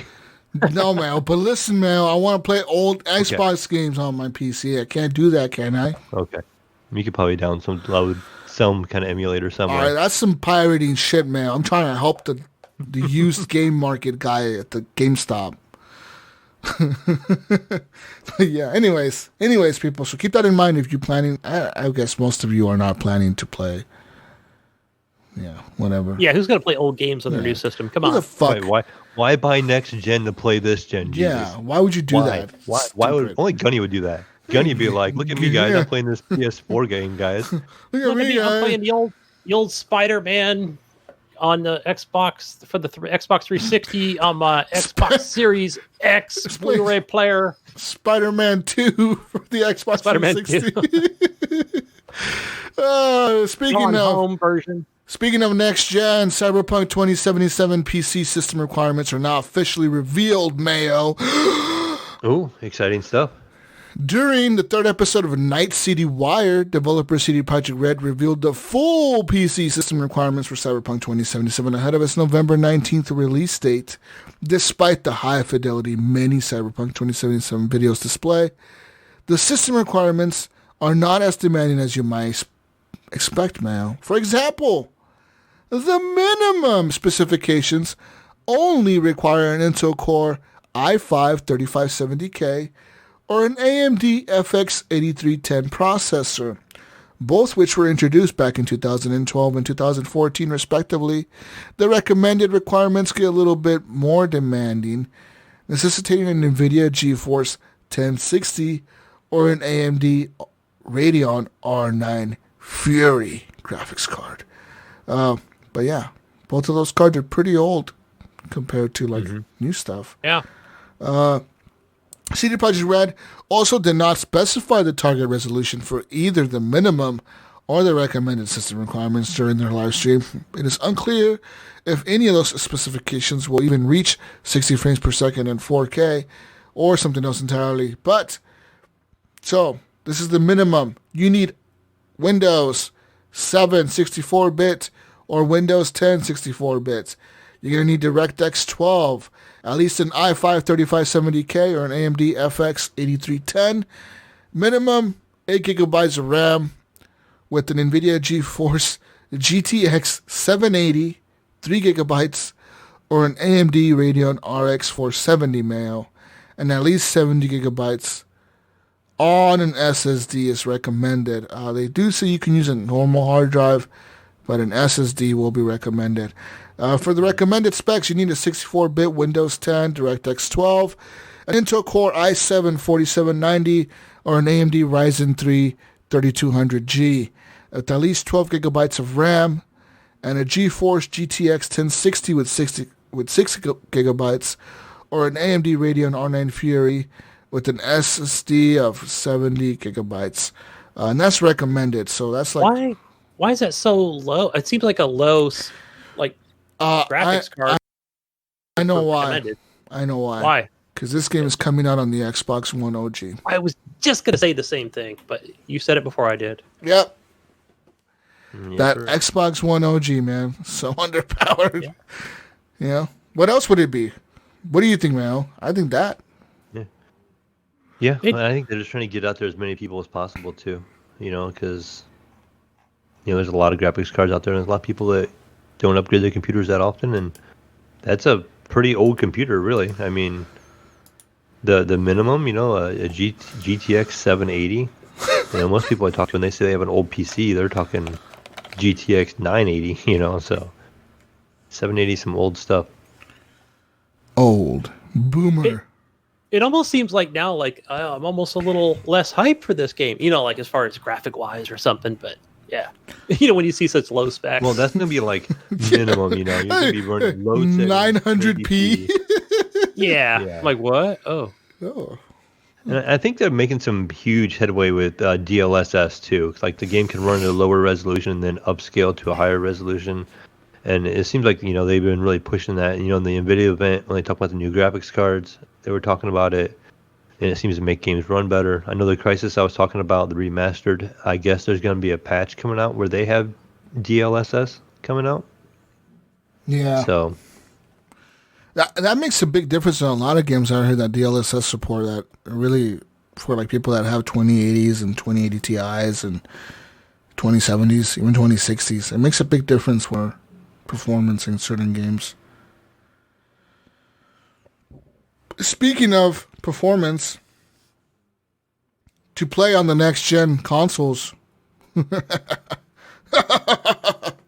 you're gonna have to pay a premium price tag, Mayo. Uh-oh. Dun dun dun. Sony has now recently begun rolling out the final run of PlayStation 5's marketing, and launch day releases like Godfall, Gunny, are beginning to prepare pricing and pre-orders for the new console releases. However, as players are now beginning to sign up for PS5 pre-orders, they are coming alongside a big surprising trend for the video games launching on the next-gen systems. The listings of Godfall on the PS5 have begun to trickle in, and starting on Best Buy's store page, although no other storefronts have begun pre-orders or price listing at the time of this writing, says here, all these games are $69.99. Oh, we all knew it was coming. Says here you're going to have to, and if you want, for example, Gunny, you may be thinking, well, am I getting the deluxe edition? No, you're not. Because if you want the Godfall deluxe edition, you're going to have to pay $89.99. And if you want the Godfall Ascended edition, the one that's even more deluxe than the deluxe edition, The Ascended edition. is $99.99. Oh, also, Call of Duty will be $69.99 on the PlayStation 5 and the Xbox. And Call of Duty is not smart delivery capable, Gunny. It is not. So if you buy it on your Xbox One X, and you buy the Xbox Series X, you will still be able to play that version of the game, but it's going to be the dumbed down version of the game. How does that work? The hobo version, yeah. They're just like, they just like tease you every time you log in. Like, hey, we could like, if you give us like $70 more, we're going to give you a patch. Right. And You can have this big download to upgrade your game. Yeah, we'll give you this 2 megabyte download to make your game look better. It'll run at 120, Gunny. Just pay us $70. That's so I'm weird. just waiting for Activision to charge for a compressed version of Call of Duty. You can pay $99 for a 50 gig version, or you can pay, This is called $100 for a Oh, 200 man. gig version. What the Yeah, fuck? this is the fast express compressed version, yeah. for It has a 100. smaller hard drive install. It's gonna be a premium pretty soon. Shit. All right, so let me tell you here. Yeah. So, okay. So if you're gonna be playing on PlayStation, and you want a disc that will play on your PlayStation 4 first, you're gonna have to pay. I got a whole article here. It's breaking everything down for us, Mayo. All right, listen, Mayo right now has a PS4, and he wants to play goddamn Call of Duty on launch day, right, Mayo? You want to play November 5th. You cannot wait the 14 days to get it on PS5. No. You got to play now. 14 days behind. Yeah, you got to play fucking now. In 14 days, you could prestige. You got to be there now. Now, Mayo. So you're going to be paying $60 for the physical standard edition, and then you can buy a PS5 upgrade from the PlayStation Store later for $10 if and only if you wind up buying a PS5 with the disc drive.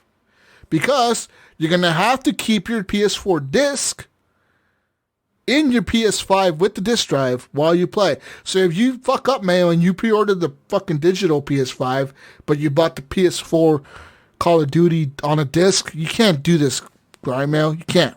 All right. All right. Now listen, Mayo.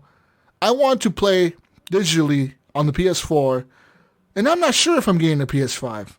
So Gunny goes and buys a $6 version of the digital standard edition, and he can still upgrade for $10 if he changes his mind when the PS5 comes out.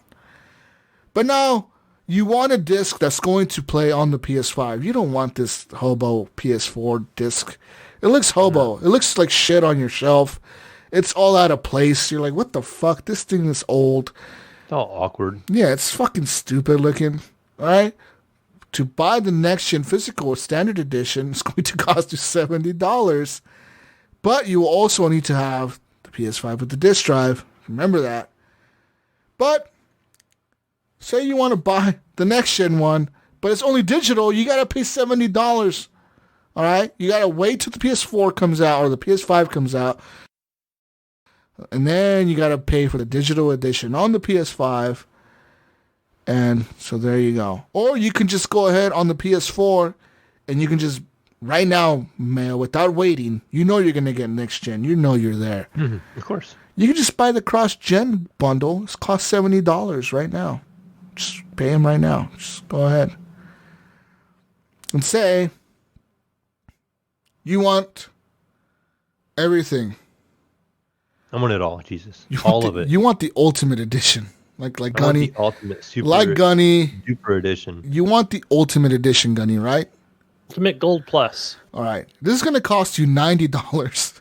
And this will give you both the PlayStation 4 and the PlayStation 5 digital copies, which I don't know what the difference is, plus the Battle Pass, and the Land, Sea, and Air Pack with 3 operator skins, 3 weapon blueprints, and 3 vehicle skins, guys. Woo! All right, now, you're going to be playing on Xbox like Gunny.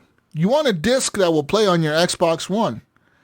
So, it says here that you should probably buy the $70 version for the next gen Xbox Series X disc. So that's the physical standard Xbox Series X edition. Because the cheaper $60 Xbox One disc cannot get the Series X upgrades at all, Gunny. So like if you buy the Xbox One X, or what was it, Xbox? What the fuck is it called? The One X? What's this called, Gunny? It's too many X's. I know. 1X, Series X, Series Right, so the current one out right now. You go to the store. Gunny goes to GameStop tomorrow, and he's like, guys, I want the motherfucking Call of Duty right now, and I want to play on my Xbox, Gunny. You better ask for the $70 version disc. That's the Xbox Series X edition, Gunny, because if you do not ask for that version, Gunny, and you go on launch, or you know, like you got your Call of Duty on November 5th, and then you get your new Xbox on November 10th, or whatever, and then you go to put in your Xbox One X hobo disc into the Xbox Series X, you know what your Xbox is going to tell you? Sorry, this is the hobo version, and you get to play the old version. Right. Oh, shit. Oh, then you got to go back to GameStop and you have to exchange the disc, and they're not going to give you your money back because you already opened it and you fucked up. You fucked up. Game. We're going to see lots of angry videos. We'll give you $20 for this copy because we've had too many returns of this game, so now we're dropping the value of it to $20. Or it's going to be, we're not taking these discs at all. Yeah, we have too many. We have too many. You can't take them. Or okay, so now Gunny wants to play digitally on the Xbox One. So you can simply go and buy the digital $60 version of the standard edition, and then you can upgrade later, Gunny. 5 days later, you just go to the store and be like, you know what? I want 120 frames per second. I want that, Gunny. I fucking want it. I pay $10 more, and you're in, Gunny. You're fucking in, like Finn. This is like the fast pass. Bam! Extra money. All right? Yeah, I like it. But listen, Gunny. A little different than last generation. But listen, Gunny. You already know, Gunny, you're getting a next-gen Xbox. But this is not a diskless Xbox Series S. So you don't know what to do, right? So you're like, oh, am I getting the Series S, the X, SX, fucking PS, whatever the fuck? B. There's a B. Gunny. B. With the $70 digital-only cross-gen bundle, you don't have to worry about discs or upgrades. You just pay now. You pay it and forget it, guys. You pay. I'm going to trademark that word now. You pay it and forget it, Mayo. Pay it and forget it. Trademark Horrible Gamers Podcast. That's awesome. I want to turn on my Xbox Series X day one and go, hey, look, man, you bought this version of Call of Duty back on last gen. We've upgraded you for free. Surprise! $70. That's all you need. $10 more right off the bat. You could just buy everything, or you could just pay the Ultimate Edition and get the same thing as the PS4 or PS5, where it's going to cost you $90. And this gives you both the Xbox and the Xbox Series X digital copies, plus a Battle Pass and the Land, Sea, and Air pack with 3 operator skins, 3 weapon blueprints, and 3 vehicle skins, Mayo. Mm-hmm. On PC now. So you're like Mayo, and you're like a PC master. Oh yeah, racer. definitely have to do the PC version now. I want a disc that will only play on my PC. Well, Mayo, guess what, Mayo? Tough luck. You cannot buy a disc version on the PC. It must be bought digitally from Battle.net. They're not making any physical copies for the PC. I don't think they're making them at all anyway. But listen, Gunny, say you want to pay less for fewer goodies. You can just pay $60 for the standard edition, and this just comes with early access to the open beta, plus a couple of weapon blueprints. And if you want... How much was that? Oh, that's only $60. Yeah, you get everything. You didn't got to worry about November. There's no upgrade later. November 10th and $10 and November. So I don't have to pay extra for the next gen. Yeah, you didn't. No, Steam. No, you didn't got to pay nothing. Yeah, for Blizzard 2.0, no, it's free. It's all there. It's all there. Free upgrade when the launcher upgrades, you upgrade. No charge. When you upgrade your graphics card, you upgrade your graphics. Woo! Says here, and if you just want everything all at once, man, just pay $90 and you get the Ultimate Edition with the same Battle Pass, Land, Sea, and Air pack, and operator skins, and weapon blueprints, and vehicle skins, and it's all there for you for $90 if you just want to pay for everything. So there you go, people. It sounds a little confusing, I know, but NBA 2K21 also will cost $70 on next-gen consoles, and its cross-gen bundle, it's not like Call of Duty, where you only pay $70 for the cross-gen. On NBA 2K21, Gunny, if you want to play now and play later, you have to pay $100 for the cross-gen bundle. Yeah. But ridiculous. $50. Wow. But other developers have promised free next-gen upgrades, such as CD Projekt Red with Cyberpunk 2077.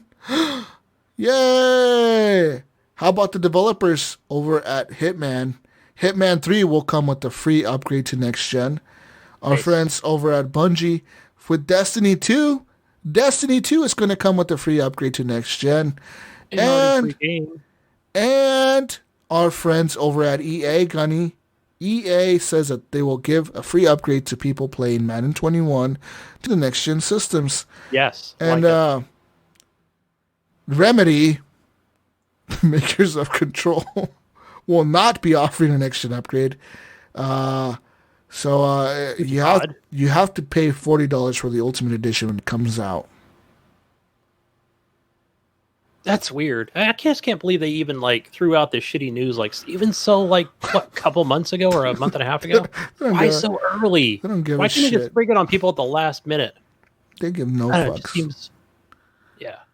They don't care about you, Mayo. They don't give a fuck about you. I mean, if you haven't played the game already anyway, then don't bother.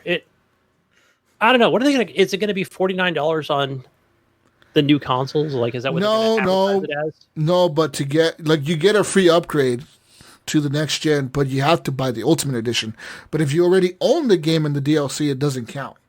Say you already bought the game, say me and Mayo, we already bought the game on the Xbox, and we bought all the DLC. We bought not the Battle Pass, but say we bought the Season Pass and we got all the DLC or whatever. We already paid $80 for it once or $90 for it once. Crazy. To play it on next gen, we still have to pay $40 again and rebuy the Ultimate Edition again. That gives us the same content we already have. So since I only bought the vanilla game. So I'm good, right? Because when it comes out on the new consoles, all I got to do is just pay the one-time Season Pass fee price. No, you got to pay $40 and rebuy the game, the Ultimate Edition. That's stupid. I'm going to uninstall this game from my hard drive right now out of protest. Uninstall that shit. Uninstall, Mayo. But yeah. I finished it. I'm done. Speaking of uninstalling, the U.S. is about to uninstall Tencent, motherfucker. That's right. Kick their asses out of here. A new report claims that the Trump administration is making inquiries with Epic Games and Riot Games. So, when U.S. President Donald Trump issued an executive order banning the Tencent-owned WeChat app back in August, there was speculation that the Chinese conglomerate, big-ass gaming portfolio, might also come under scrutiny. Tencent, of course, as you may or may not know, owns Riot Games, and they hold a 40% stake in Epic Games and a bunch of other companies like Activision, Blizzard, probably EA, probably everyone else that we know. It says here, Bloomberg reports that the scrutiny has commenced. The Committee on Foreign Investments in the United States has reportedly written to companies, including Riot Games and Epic Games, on the topic of their handling of personal data and security. The motive is likely the same one that prompted executive orders banning WeChat and TikTok. In these orders, Trump claimed the apps share the personal data of Americans and Chinese citizens in the U.S. with the Chinese Communist Party. Earlier this week, Microsoft confirmed that its proposal to buy TikToks in the U.S. interest has been declined by ByteDance. And most recently, Oracle and Walmart look to be teaming up to acquire a majority stake in TikTok. So, there's that. But yeah, apparently beginning today, September 20th, you can no longer download TikTok or WeChat on U.S. app stores, including Android and iOS. So if you didn't have it downloaded before, today, before this, I missed out apparently. You missed on this TikTok. You missed out. Gunny, do you see Gunny doing all the TikTok dances, man? I enjoyed the dances. Those were nice. Gunny doing all the TikTok dances and shit. I was dancing along to him. Oh shit! But yeah, apparently you cannot download it anymore, Gunny. You have to go buy a phone that's preloaded with TikTok on eBay for $500. You want to buy? You want to buy? It's very valuable right now. Yeah, you got all the apps, man. Not only do I have all the apps, right? I have TikTok on here because I had it to monitor my kids because they have it on there and I monitor their account. Not only do that, but this is a Samsung Note 9, right? Old school Samsung yet. Yeah. And I have the Samsung store with Fortnite on my phone. Ooh, you could have got it. Dude, $2,000 for that phone. I have Fortnite and TikTok on this phone. How many people can say that right now? That's Apple worth more users. than my iPhone 11 right now. 10, 11, whatever it is. It's crazy. What? Hey, but Jesus, here. I guess the question is, guys, is like, just reading what little is in this article about sharing information with the Chinese Communist Party. What the fuck does that have to do with the government? I don't understand. Like, if it is a private company, I'm not saying that this is not a bad thing, but What do you mean?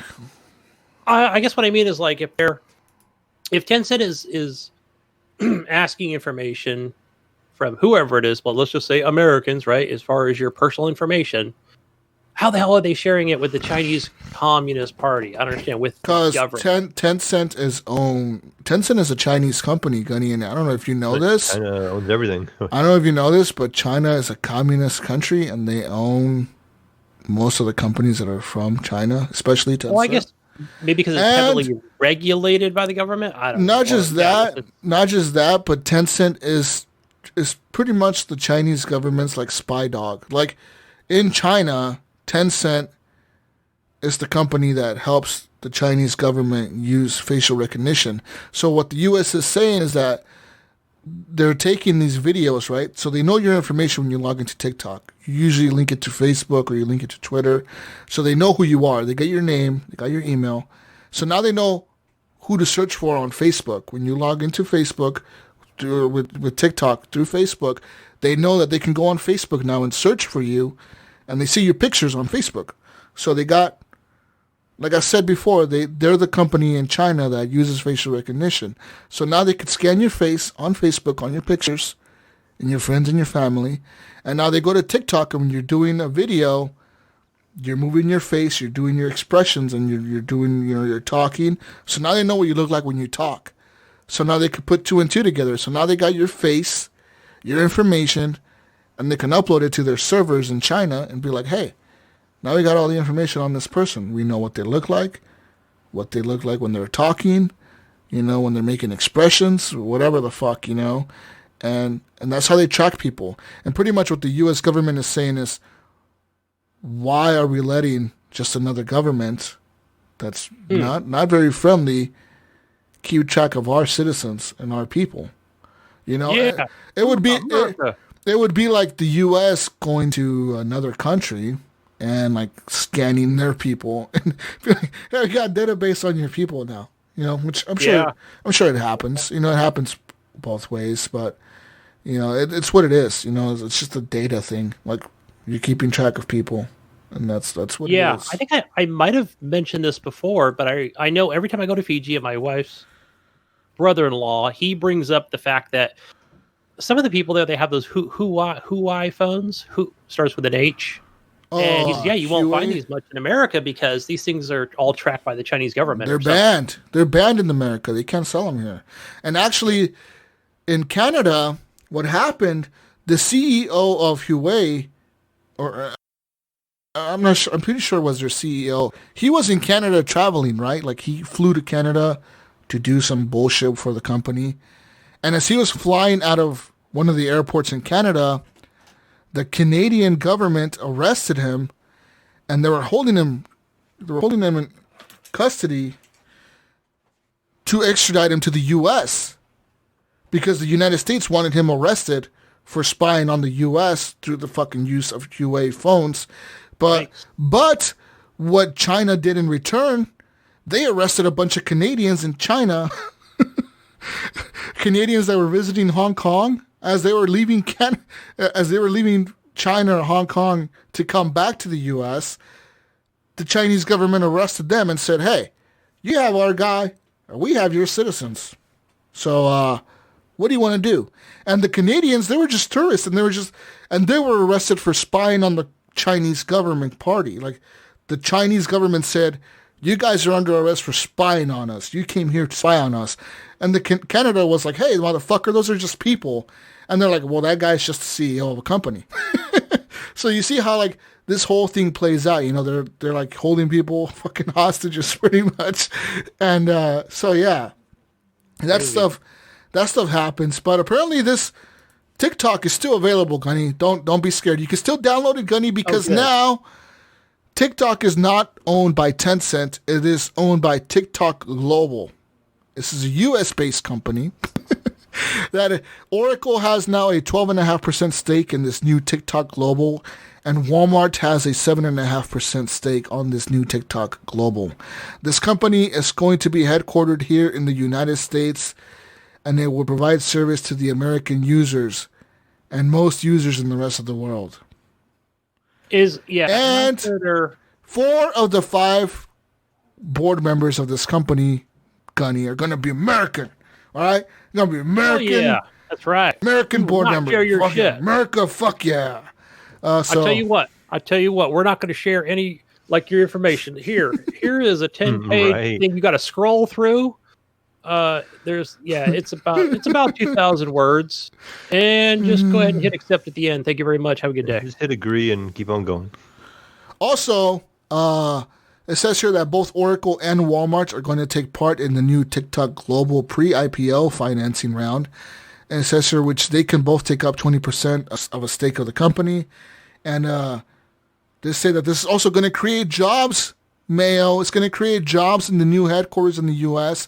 It's going to bring 25,000 jobs across the country to the United States. And in less than 12 months, Walmart and Oracle confirmed that TikTok Global will be available and listed on the U.S. Stock Exchange. So you can buy stock in the new TikTok Global, Gunny. Woo! TikTok Global! It's growing. Woo. Let's go become rich, Gunny. Let's buy all the TikTok Global stock. Stock, yep. Hell That's a yeah. nice word, a TikTok stock. Everyone buying the TikTok stock. Oh, man. But this deal still requires approval of the Chinese government. So, yeah. The Chinese government still has to approve all this, guys. Sure they will. Sure You go ahead. Just sign the document down there. Okay? 10 pages. It's okay. Interesting. Yeah. Anyways, that's what's going on with the TikTok banning. But so that's just with TikTok. So now the U.S. is looking at companies like the makers of Fortnite, Epic, the biggest game in the world, and they're saying, hey, what are you doing with the data that these kids that are playing this game are submitting to you? You know, like, there's little kids playing this game, and you guys are tracking where they live, their ages, how long they play, their playing habits, or their purchasing habits. And so they're looking at this, and maybe it'll affect them as well. Who knows how? I don't know. Epic has a lot of lawyers. They could do things. Yeah. Yep. They could be like, look, no. Yeah. Do you have a subpoena for that? Right. So it'll just drag on for years. Yeah, it's gonna be. Yeah. So who knows? I just figured, I guess I'm out of the realm of things because I always think Facebook, American company, and WeChat, and all these other, whether it's from the U.S., China, Europe. I just figure everybody's so many people are out there anyway with their information that does it really matter these days? But apparently it kind of does. We just need that watchdog. Matters. We need watching over. Yeah. Anyways, that's what you got for your new Tencent update, or 10-cent people. Tencent is awesome. They are. I mean, no joke. I love you, Tencent. I love you, Epic. If Tencent came to me and said, we're going to buy horrible gamers, I'd sell it to Tencent. Why not? Hell yeah. Hey. So all your data. And if they said, okay, Jesus, Gunny, Mayo, guys, we're going to need you to, any new listeners that are joining up on your Facebook Discord, we're going to need a little more information other than a screen name or a gamer tag. So ask for their email. Okay, guys, we need your email to get into HGP Discord. Birthday. That's required for security. We're going to need birthdays for insult. Okay, no, don't ask for the social. Don't do that. Don't go that far. Oh, yeah. If you get a picture, a good upload, then put that on our database, guys. We'll pay you handsomely for this stuff. Yeah, why not? I'd do it. Evil is in the it's all perspective. Right. Remember that guy? Jesus is going evil. He's not even lying about it. He's just straight up honest. I'm going fucking evil on you guys. I'm going dark side, Straight guys. sinister. I'm going dark side. Speaking of our lords and savior Tencent, they lost nearly $34 billion since PUBG Mobile got banned in India, Mayo. It is the second largest loss of money this year in the world. How do they lose that much money from losing in India? I forgot about that article. You forgot India has like a population of like 1 billion people, and they're like a quarter, or like I think they said they're like a third the size of China, and they have the same population almost. Like, there's a lot of people in India, dude. A lot of people. I know the in wife India. was telling me, like, you know how big that place is if they get an outbreak of COVID-19? Yeah, like, it's I wouldn't want to fucking live big. there. It is big. And they do not believe in, like, I mean, as far as modern sanitation, I don't know. I don't want to speak out of context as far as I've never been there, so I don't know, like, how part of it is modern, what part isn't. I mean, this is the second biggest valuation loss for them it says here in the history pretty much of the company. It says the first the largest valuation loss was $66 billion that they lost last month because of Trump banning WeChat in the U.S.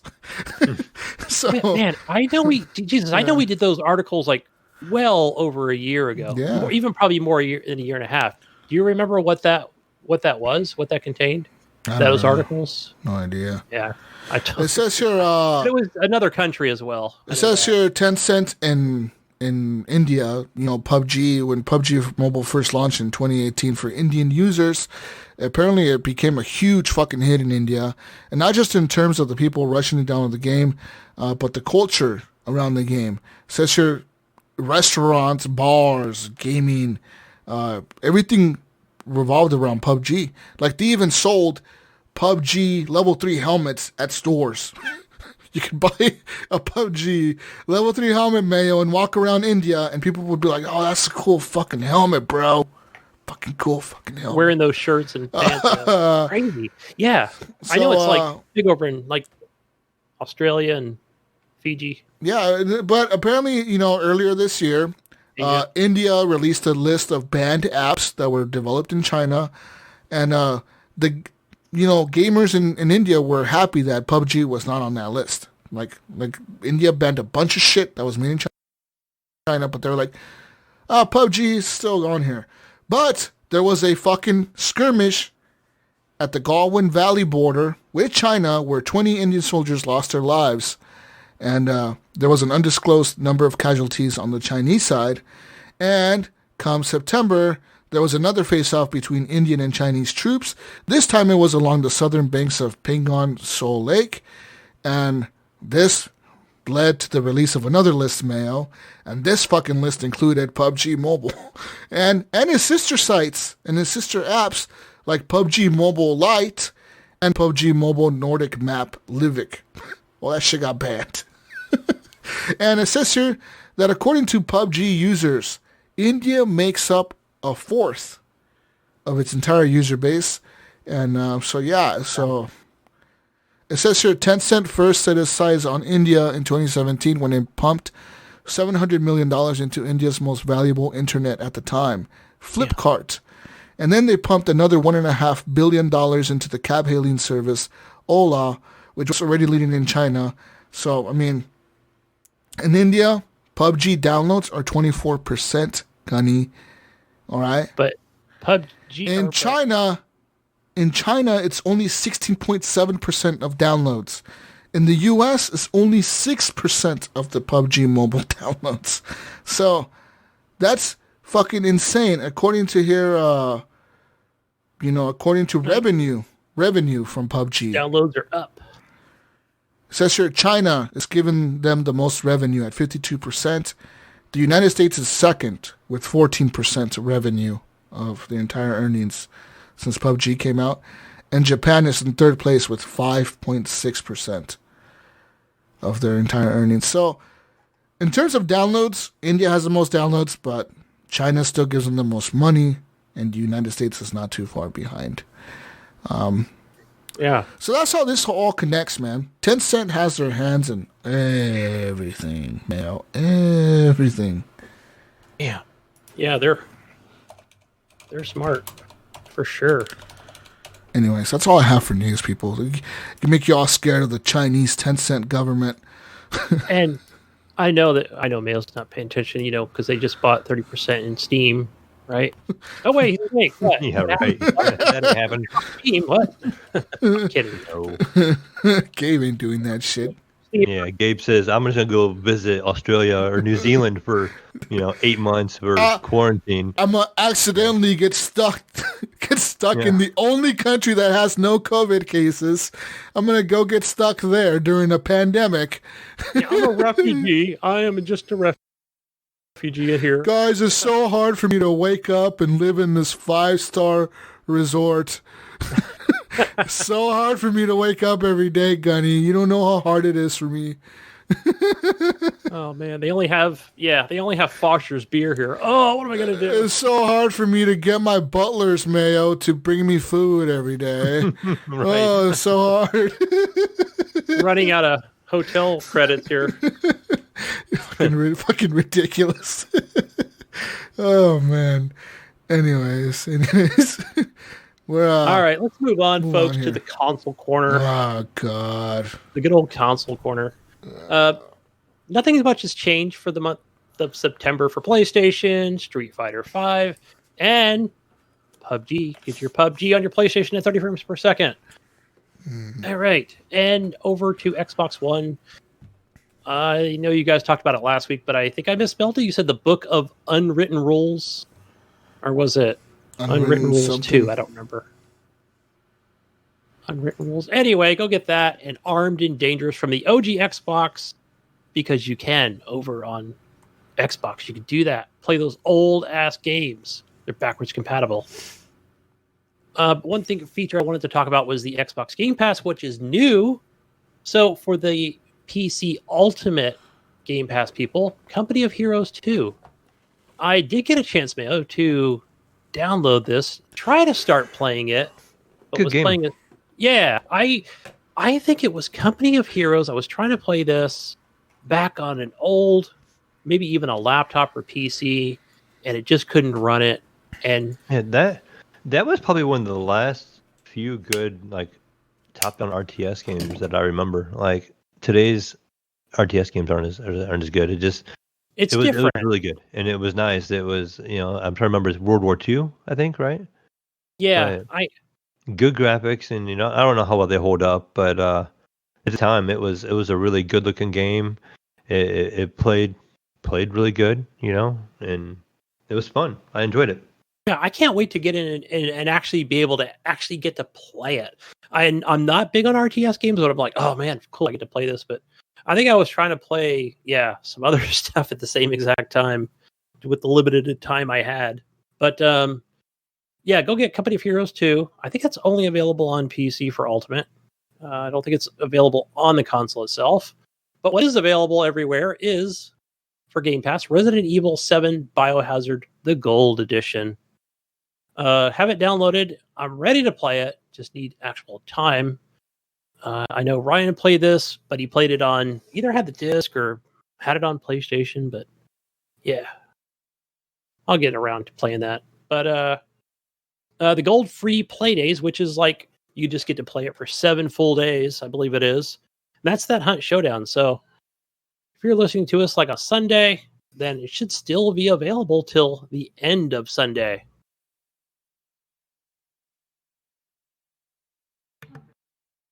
And a little distraction over there.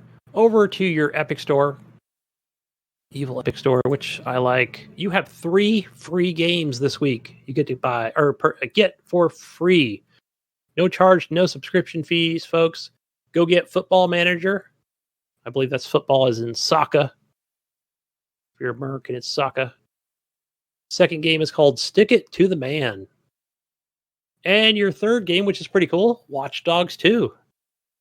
Which I think I own on the Ubisoft Uplay launcher, but you can get it over on Epic. And for Steam, nothing. Don't get anything free on Steam. There's not just free to play games over there, but nothing they're giving away because they just don't do that. That ends your console corner. Mayo, we have a community question you asked last week. I did put it on Discord earlier today, so I apologize it wasn't on there earlier in the week, Yeah, but we do have a lot of answers for this. Yeah. And so the community question, you want me to read it off, Johnny? yeah, go ahead. Okay, I said our question last week is, I know you weren't here for this, was, is the new financing option for the Xbox an attractive offer to get you to the new Series X or S? So I wanted to is start that off attractive? for this, Mayo, I just wanted to first start off by saying that, finally yesterday I had time. I sat down with the wife. I'm like, all right, there's these new consoles coming out because she doesn't know anything about them. Mhm. And I told her about this option because I said, hey, look, I can just go out. This is what I'm thinking, guys. This is what I'm thinking. I still have this awesome Xbox One X. It's great. It's my daily or every other day machine that I use. But I do want a new console because I'm the Xbox. But I was thinking, guys, if I just go with a Series S for $299, right?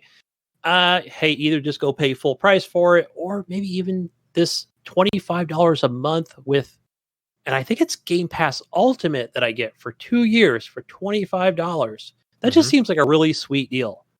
It does. And I think, it just depends on the user, because I know that my wife is like, oh God, like it's another bill and another monthly charge, because you figure currently what I've always done for this generation, mostly, I get 1 year of Xbox Live Gold, and that's all I've ever had to worry about is that one-time purchase. So yes, I'm buying games periodically, but and then here comes along Game Pass, and I'm like, fuck, I'm gonna get, I was able to upgrade that Game Pass Ultimate for the $1, whatever it was. Basically, when I converted that, it ended up being like a year and a half, right? I think that for me, that ends in October this year. So yeah, it's almost like good timing in a way. So the wife hasn't worried about this, like, what's this reoccurring $12, $15 charge every month? So I don't know. I think ultimately, whatever, I'll discuss it more with my financial advisor tomorrow, is probably just buy an S outright. Pay the $299 plus taxes or whatever it might be. And of course, then I gotta, because you're gonna have games with this as well that you're gonna have to pay full price for.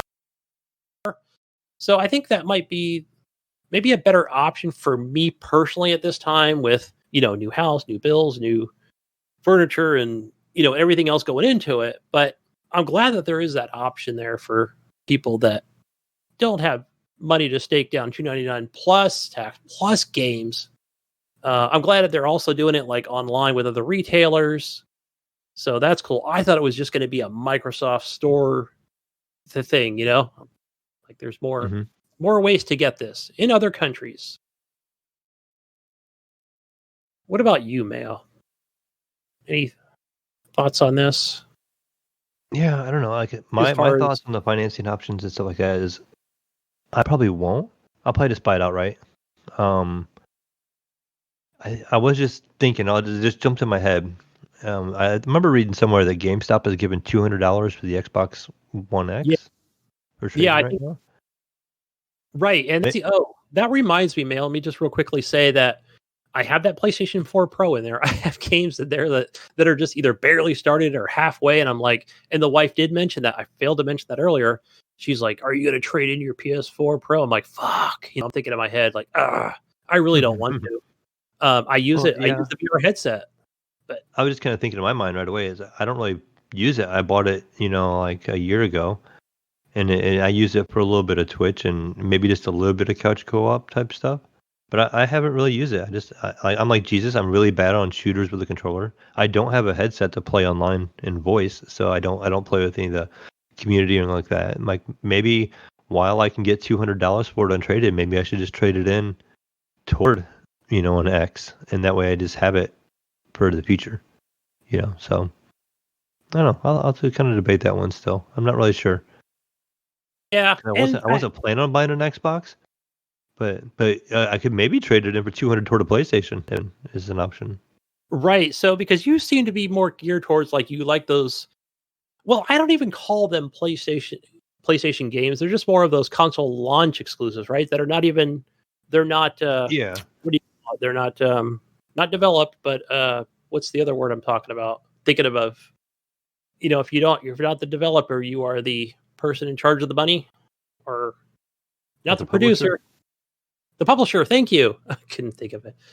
Yeah, and just like Death Stranding, Horizon Zero Dawn, things like that. We know Spider-Man's just going to stick right there because it's owned by Sony itself. But yeah, you can definitely do that. Maybe go with the discless for $3.99, man.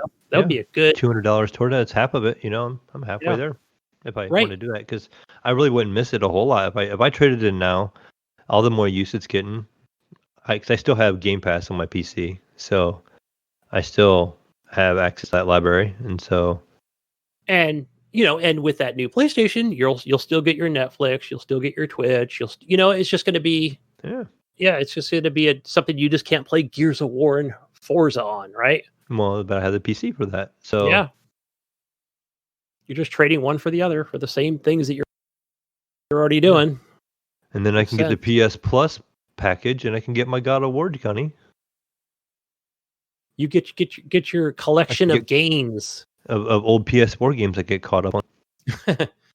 Yeah, I know. That's definitely not an answer to Game Pass. It's not even the same thing, people. Something I got to ponder. I'll think on it for a bit.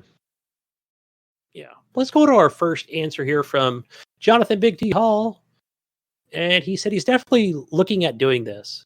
He was thinking about the S, but that X is only $10 more a month. So probably the X. See, that's that's the other thing too, where I'm like, do I really want to get that X? I'm going to get more storage space. I mean, I have this huge library, so that's something I'm still like debating. But again, being married and making decisions, right? For me personally, right. So yeah. So I'm like, hey, $35 a month is definitely might be a good way to go. Right. The only thing is, that mindset. It's only $10 a month more. That happens, you do that a lot. The next thing you know, it's $100 a month more because you're doing it on 10 different things. Didn't it go that way when you were was it your son or daughter who were buying a phone? What was it? Oh, my son. It was your son, wasn't it? Yeah. The iPhone 11 Pro, because he was looking at the regular iPhone 11, and they're like, it's only this much more a month for the Pro, and he's like, okay, Isn't this the same subscription model kind of going on with Microsoft? Yeah, definitely. Alex, go ahead. Alex Wendling. Go ahead, man. I was going to buy an X either way, but I'm glad it's an option for gamers that may be struggling. So, or on the fence, right? Or on the fence of just like, I don't know, man, if that's a lot of money all at once because I really want the X. I don't want to go with the Hobo S. Sure.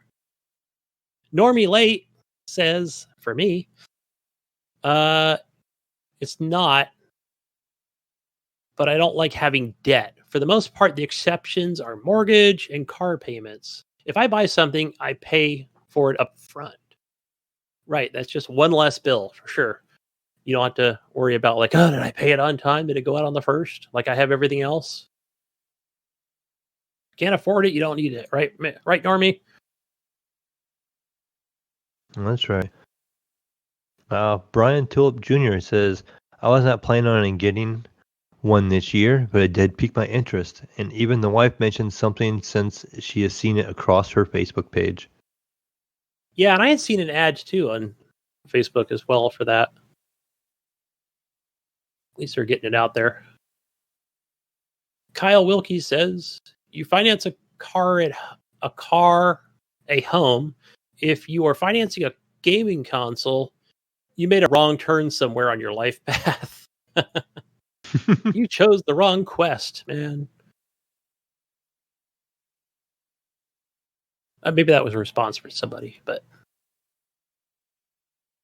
All right, we have Jason Sams. This is our new Patreon. He says, I think it makes it way too easy for people to say yes, then end up not finishing the payments. And a lot of consoles will go back damaged, not to mention they will sell out way faster and they will be on back order for 6 months. Me, I'm getting the PS5 cash up front, with some of the accessories and the games. Yeah, you have the money, get it all at once. All right, you don't have to worry about payments and stuff for sure. I hope that's not the case for like either S or X. I don't know. I mean, I think it just depends on. Yeah, I wonder. Like that would be the thing too, where participating retailers, if they're going to be like, "Hey, oh, you're paying with a credit card? Did you know?" You know, I just wonder how knowledgeable they're going to be. Did you know you can just come over here and fill out this thing right here, or go to this website and only pay $35 a month or $25 a month? You don't have to pay for it all at once. I don't know. Who knows? Yeah, I wonder how many will go down that route. You know, especially in the state of things in COVID-19, that might be the case as far as like these things selling out super fast and not being available, 4 days later, 2 weeks later for more pre-orders. We'll have to see. Yeah, They never discuss the manufacturing details.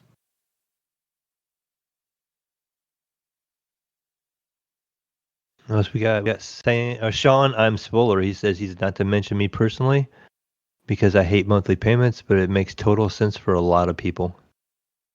Yeah. Yeah.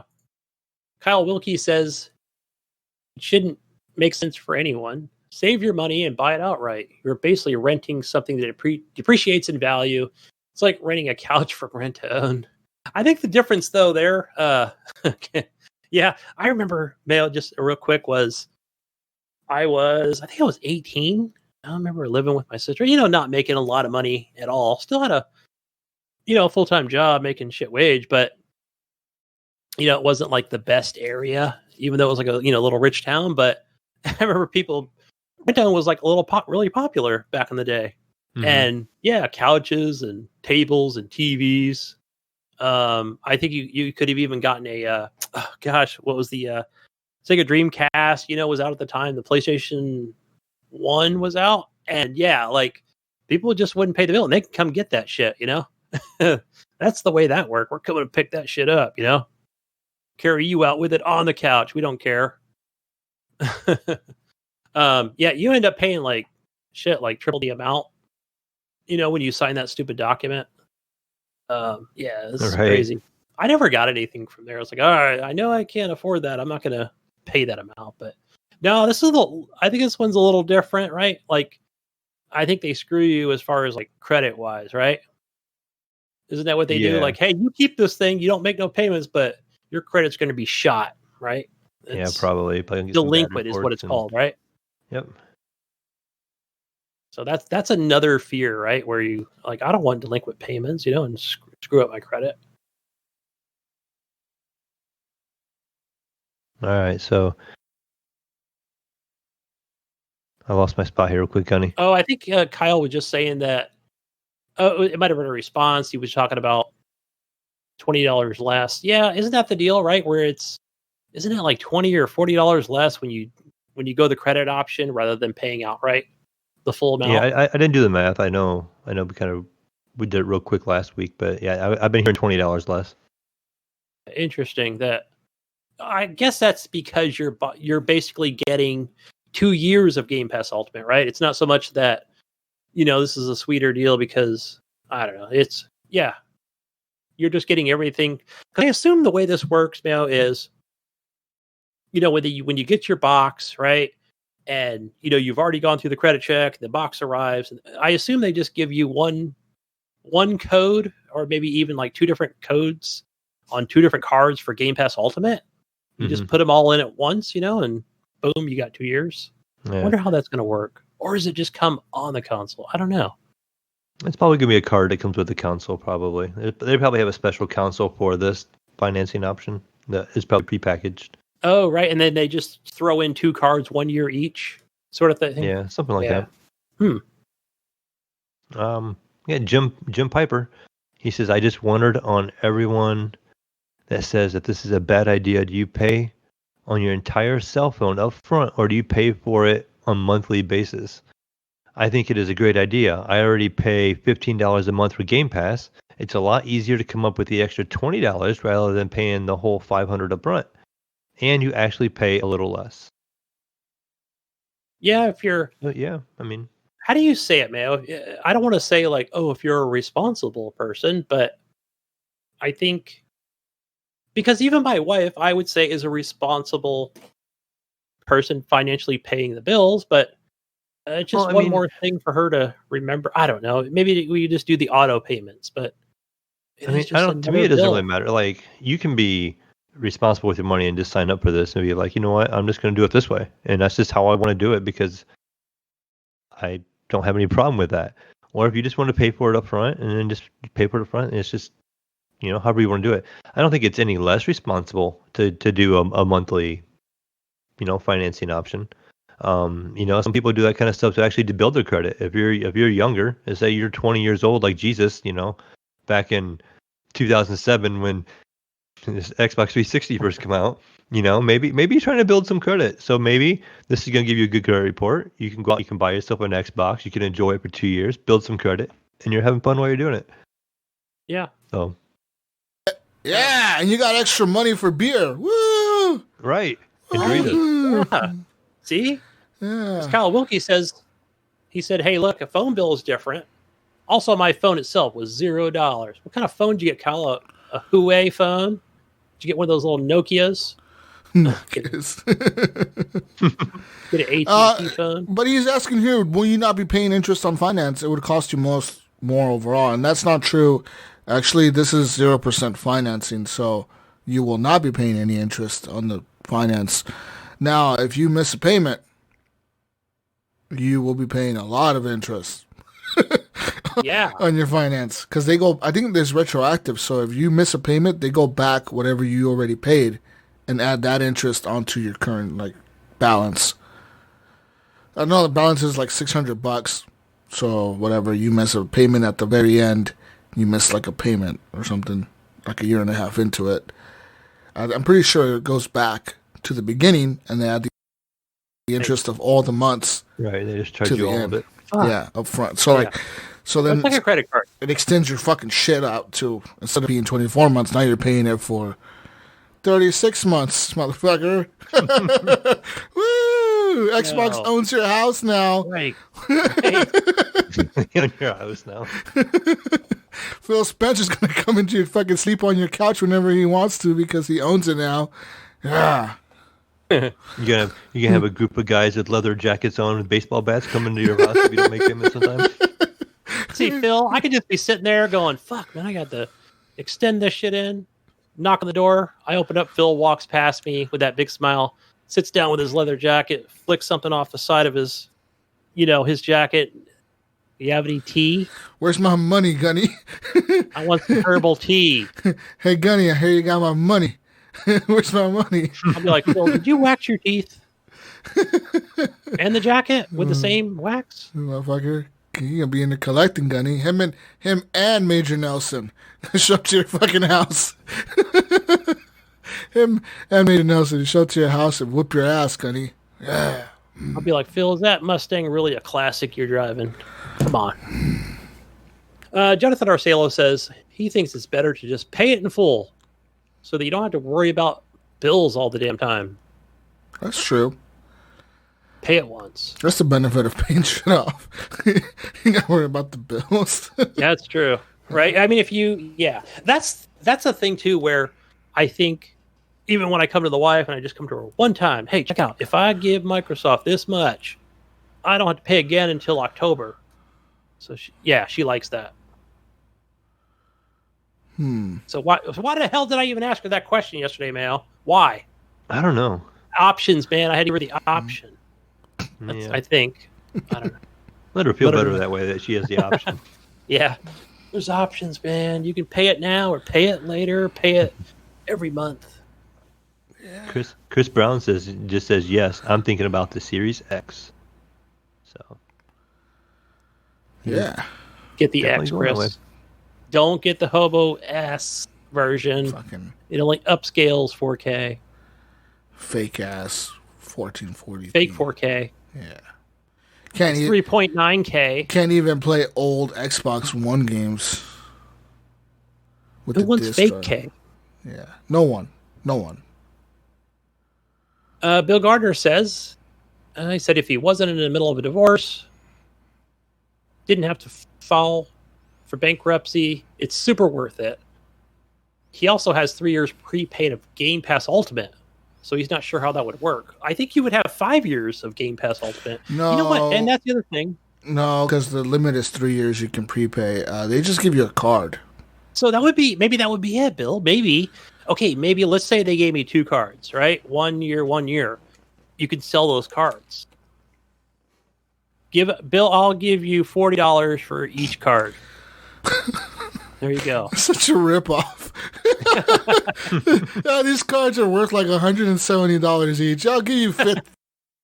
$40. I'll give you I'll give you $20, Bill. Just go ahead and give me the card for $20. Yeah. Oh shit. Eric Nips. He said it's attractive for me personally, but I have no need for an Xbox when I have a PC. He said he'd rather spend the money on that and have a better experience. Shut up, Eric. You're like a Sony fanboy who only plays PC games with a controller because he doesn't know how to use mouse and keyboard. Pal. He sounds like a 6 month ago Jesus. Yeah. Who the fuck is this guy? I don't want to hear you F and G, Eric, unless you're playing with mouse and keyboard with one eye closed. Okay?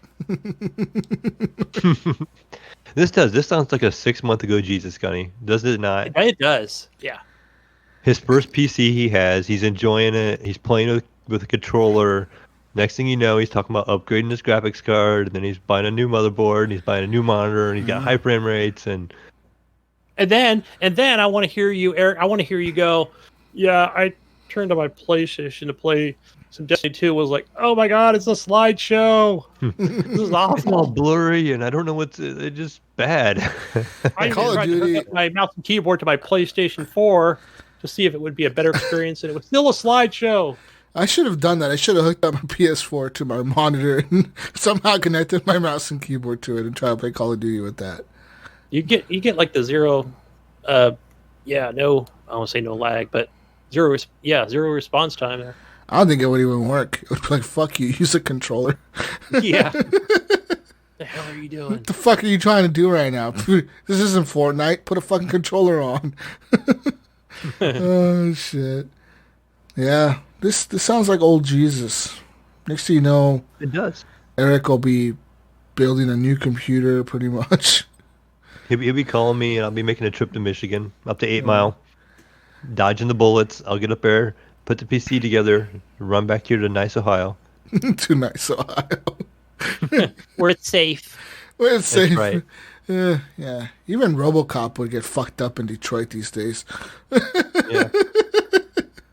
Oh, shit. Anyways, what else do we have? I think we already did. Too late. What's next week's community question, Mayo? All right, a question for the community next week. What's the better buy for you? The PS5 with a disc drive for $4.99 or without the disc drive for $3.99? We're going all console questions here the last 2 weeks. I like it. Yeah. All this new hardware. Let us know. all this We'll put that new on. console shit, man. It's all the news. It's all going to be. Yeah. I mean, as much as, we play PC games, it's really all console hype this fall. It's all console. Let's hear it, PlayStation guys. I want to know, what are we doing? Are we doing the $4.99 with the drive, or are we doing the $3.99 without? Personally, I'm going to do the $3.99 without, if I can get my hands on some. Because Sony did say they botched the fucking pre-order thing. They're like, we fucked up, guys, but we're hopefully going to put more out here in the next few days. Yeah. So I'm going to keep my eye out, dude. It's really hard. Like, the other day, I saw that post where, like, Walmart is doing it at 6 p.m. I saw that post, like, 15 minutes before the shit was doing it, and I was on the website. I was, like, there. And I was able to get the PS4 Pro. They were only doing the $500 version of the console. They weren't doing the $300 one. So I was able to put the $500 one in my cart. But by the time I got to actually process the payment and check out, it was, like, too late. Sold out. I'm like, fuck. Damn. Yeah, I had 3 people call me at work. 2 drivers and one at the driver's office, and they're like, "Hey, you're a Xbox person. How do I get the PlayStation?" I'm like, "Well, I do a gaming show, but yes, yeah, which one do you want? The PlayStation. So it was on what, Tuesday? Was it? Or Something like that. I think it was Tuesday or Wednesday. No, it was on a Thursday, right? And so I was like, oh yeah, you're right. Like I was trying to search the HGP group and Discord. And It's hard. You cannot find them. And then like, I know the first night that they went live. Who was I on here? I was talking to somebody on here. Was it you, Mayo? I think it was. Remember I told you I had it at Target? I had it in my cart and everything. And I should have just pre-ordered from Target. Because I literally had the PS5 in my cart. And it was like in stock and available to ship whenever the fuck it releases and pre-ordering. And I just didn't go through with it. I was like, I'll wait. And the next 2 hours later, I'm like, oh, fuck, I want a PS5. I want one. Who do I have to fucking become evil towards to get one, huh? You're all about being evil today. Maybe. Jesus, I got it. You know, when they come up with those autonomous vehicles and they're delivering the new PlayStation 5 over to, let's say, who are you up there nearby? Jonathan Hall, right? Meet him at an intersection. T-bone that thing, man. Just bam. What's up with you and T-boning vehicles, eh? What's going on evil. here, I'm really starting to question my decisions of being around here. You would hijack that car. Gunny's about T-boning stuff. Jesus trying to be evil. Gunny, but I mean, I just zapping it with an EMP. I'm not being evil. I'm being nice in my head. You guys may think I'm evil, but it's all good over here, guys. Who do I knock over for this new console? Yeah. Who can I screw over this time? We gotta figure something out here. I mean, this is gonna get, PS5, man. You gotta have it. Like Black Friday isn't gonna happen this year. That's for sure. So what's the deal? What's gonna happen, guys? Oh yeah, that was the other question I got this week from one of the drivers was, is that what I do? I wait for Black Friday? I'm like, yikes, no, I would not do that. So I think I gave everybody pretty sound advice. What did you tell them? On pre-ordering the PlayStation 5. I said, I just basically told them like, hey, do you guys have Twitter? And, I've heard of it. And I'm like, look, just go on your computer or your phone, whatever the fuck ever, Google Chrome. And then old man Gunny ever talking about Twitter to people. Gunny, I told him. I said, Gunny's over there. You guys got the TikToks? They hooked me up with the TikToks. That's what they did. Gunny over there trying to get people signed up for TikTok at his work. You guys do the dances on the TikToks? You can find a PS5 on there. He'd be like, you know the ones. This one right here. Fucking Gunny.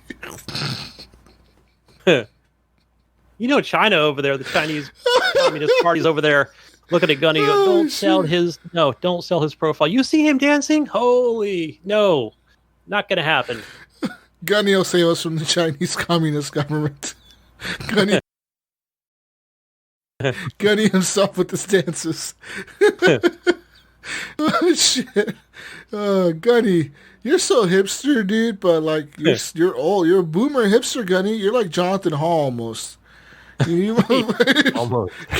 Jonathan Hall's a little bit younger, but Jonathan Hall's on another level. He don't even know how to use Discord, okay? Like, we need to fucking fix that, right? No, John, I'm trying to get you to buy at least a Google Chrome. He doesn't want to buy a little old cheap laptop. Do it, man. Jonathan should be embarrassed, all right? Gunny's over here using the TikToks, and he's older than he is, all right? And Discord. And all that shit, so. I do the Pinterest. The Pinterest. Pinterest. Yeah. Pinterest. Makeup photos. That's what I do. Anyways, where can we find you, Gunny? Go find me on Xbox. On where else? On my awesome Epic store and Uplay. Yeah, go Gunny Chief. One word. Gunny Chief. Over on PlayStation, which I don't want to trade in, man. I'm HGP_Gunny. Twitter, Kane Marston. I got many names, many aliases. Cool. Thank you for adding me on Twitter, people. Kane Marston. Where can we find you, Mayo? Oh, man, you're going to find me, of course, on the Discord as the Mayo, over there playing Among Us and maybe streaming a little bit. I know my Twitch is the Mayo01, and then you're going to find me as the Mayo01 on Steam, and you can see it on Xbox and all that fun stuff. So find me over there. But yeah, again, find me on the Discord. Easiest way to do it. It's linked to my other profiles. So go that route. Nice. Jesus, you? You can find me on everything as Jesus Walks a lot. I'll be playing some more Call of Duty this week, as well as, I don't know, Among Us, Mafia 3, Mafia Remastered comes out on Friday. Yeah, it's on Friday. Okay, I was looking at that on the Xbox store. Trying to see. So there's comes that. Out. I've never played that Mafia 1, and I really, really enjoyed Mafia 2. Do you think this is going to hold up? Have you seen any reviews on the first one? I haven't seen reviews on it, but I have seen that they're remastering everything. So pretty much the thing that's going on with that, like, I really enjoyed Mafia 1, and I thought it was a cool story. It's more of a... If you've seen, like, mobster movies and all that shit, like, it's like that. It's like a mobster movie. You're this dude who's, like, talking to this FBI agent in, like, a bar or something, and you're pretty much telling them what happened. And as you're telling him the story of you being in the mafia, this family or whatever, crime family, it's going back in flashbacks, and you're doing the missions that the dude's describing. Like, all right, we did this, and we fucking did that and that. It's a lot like Mafia 2. Mafia 2 had more things to do in the map, even though it seemed probably more like open world. But Mafia 1 is open world. Mafia 2 is open world, but it has more things to do in the map than Mafia 1. But Mafia 1 still has the same thing where, like, the cops will pull you over if you're driving too fast. You run out of gas, and your car will fucking run out of gas or whatever. Like, it's shit like that. So, Mafia 1, it's a well-done story, man. And actually, in Mafia 2, you kill the main character from Mafia 1. Spoilers. Like a Red Dead Redemption type scenario there. What the fuck? Yeah. Cool, man. I think maybe my next purchase, like, I'm looking at either that Mafia trilogy or Kingdoms of Amalur Re-Reckoning.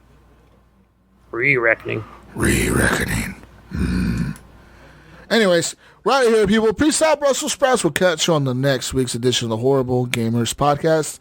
Show number 324. Coming at you next week.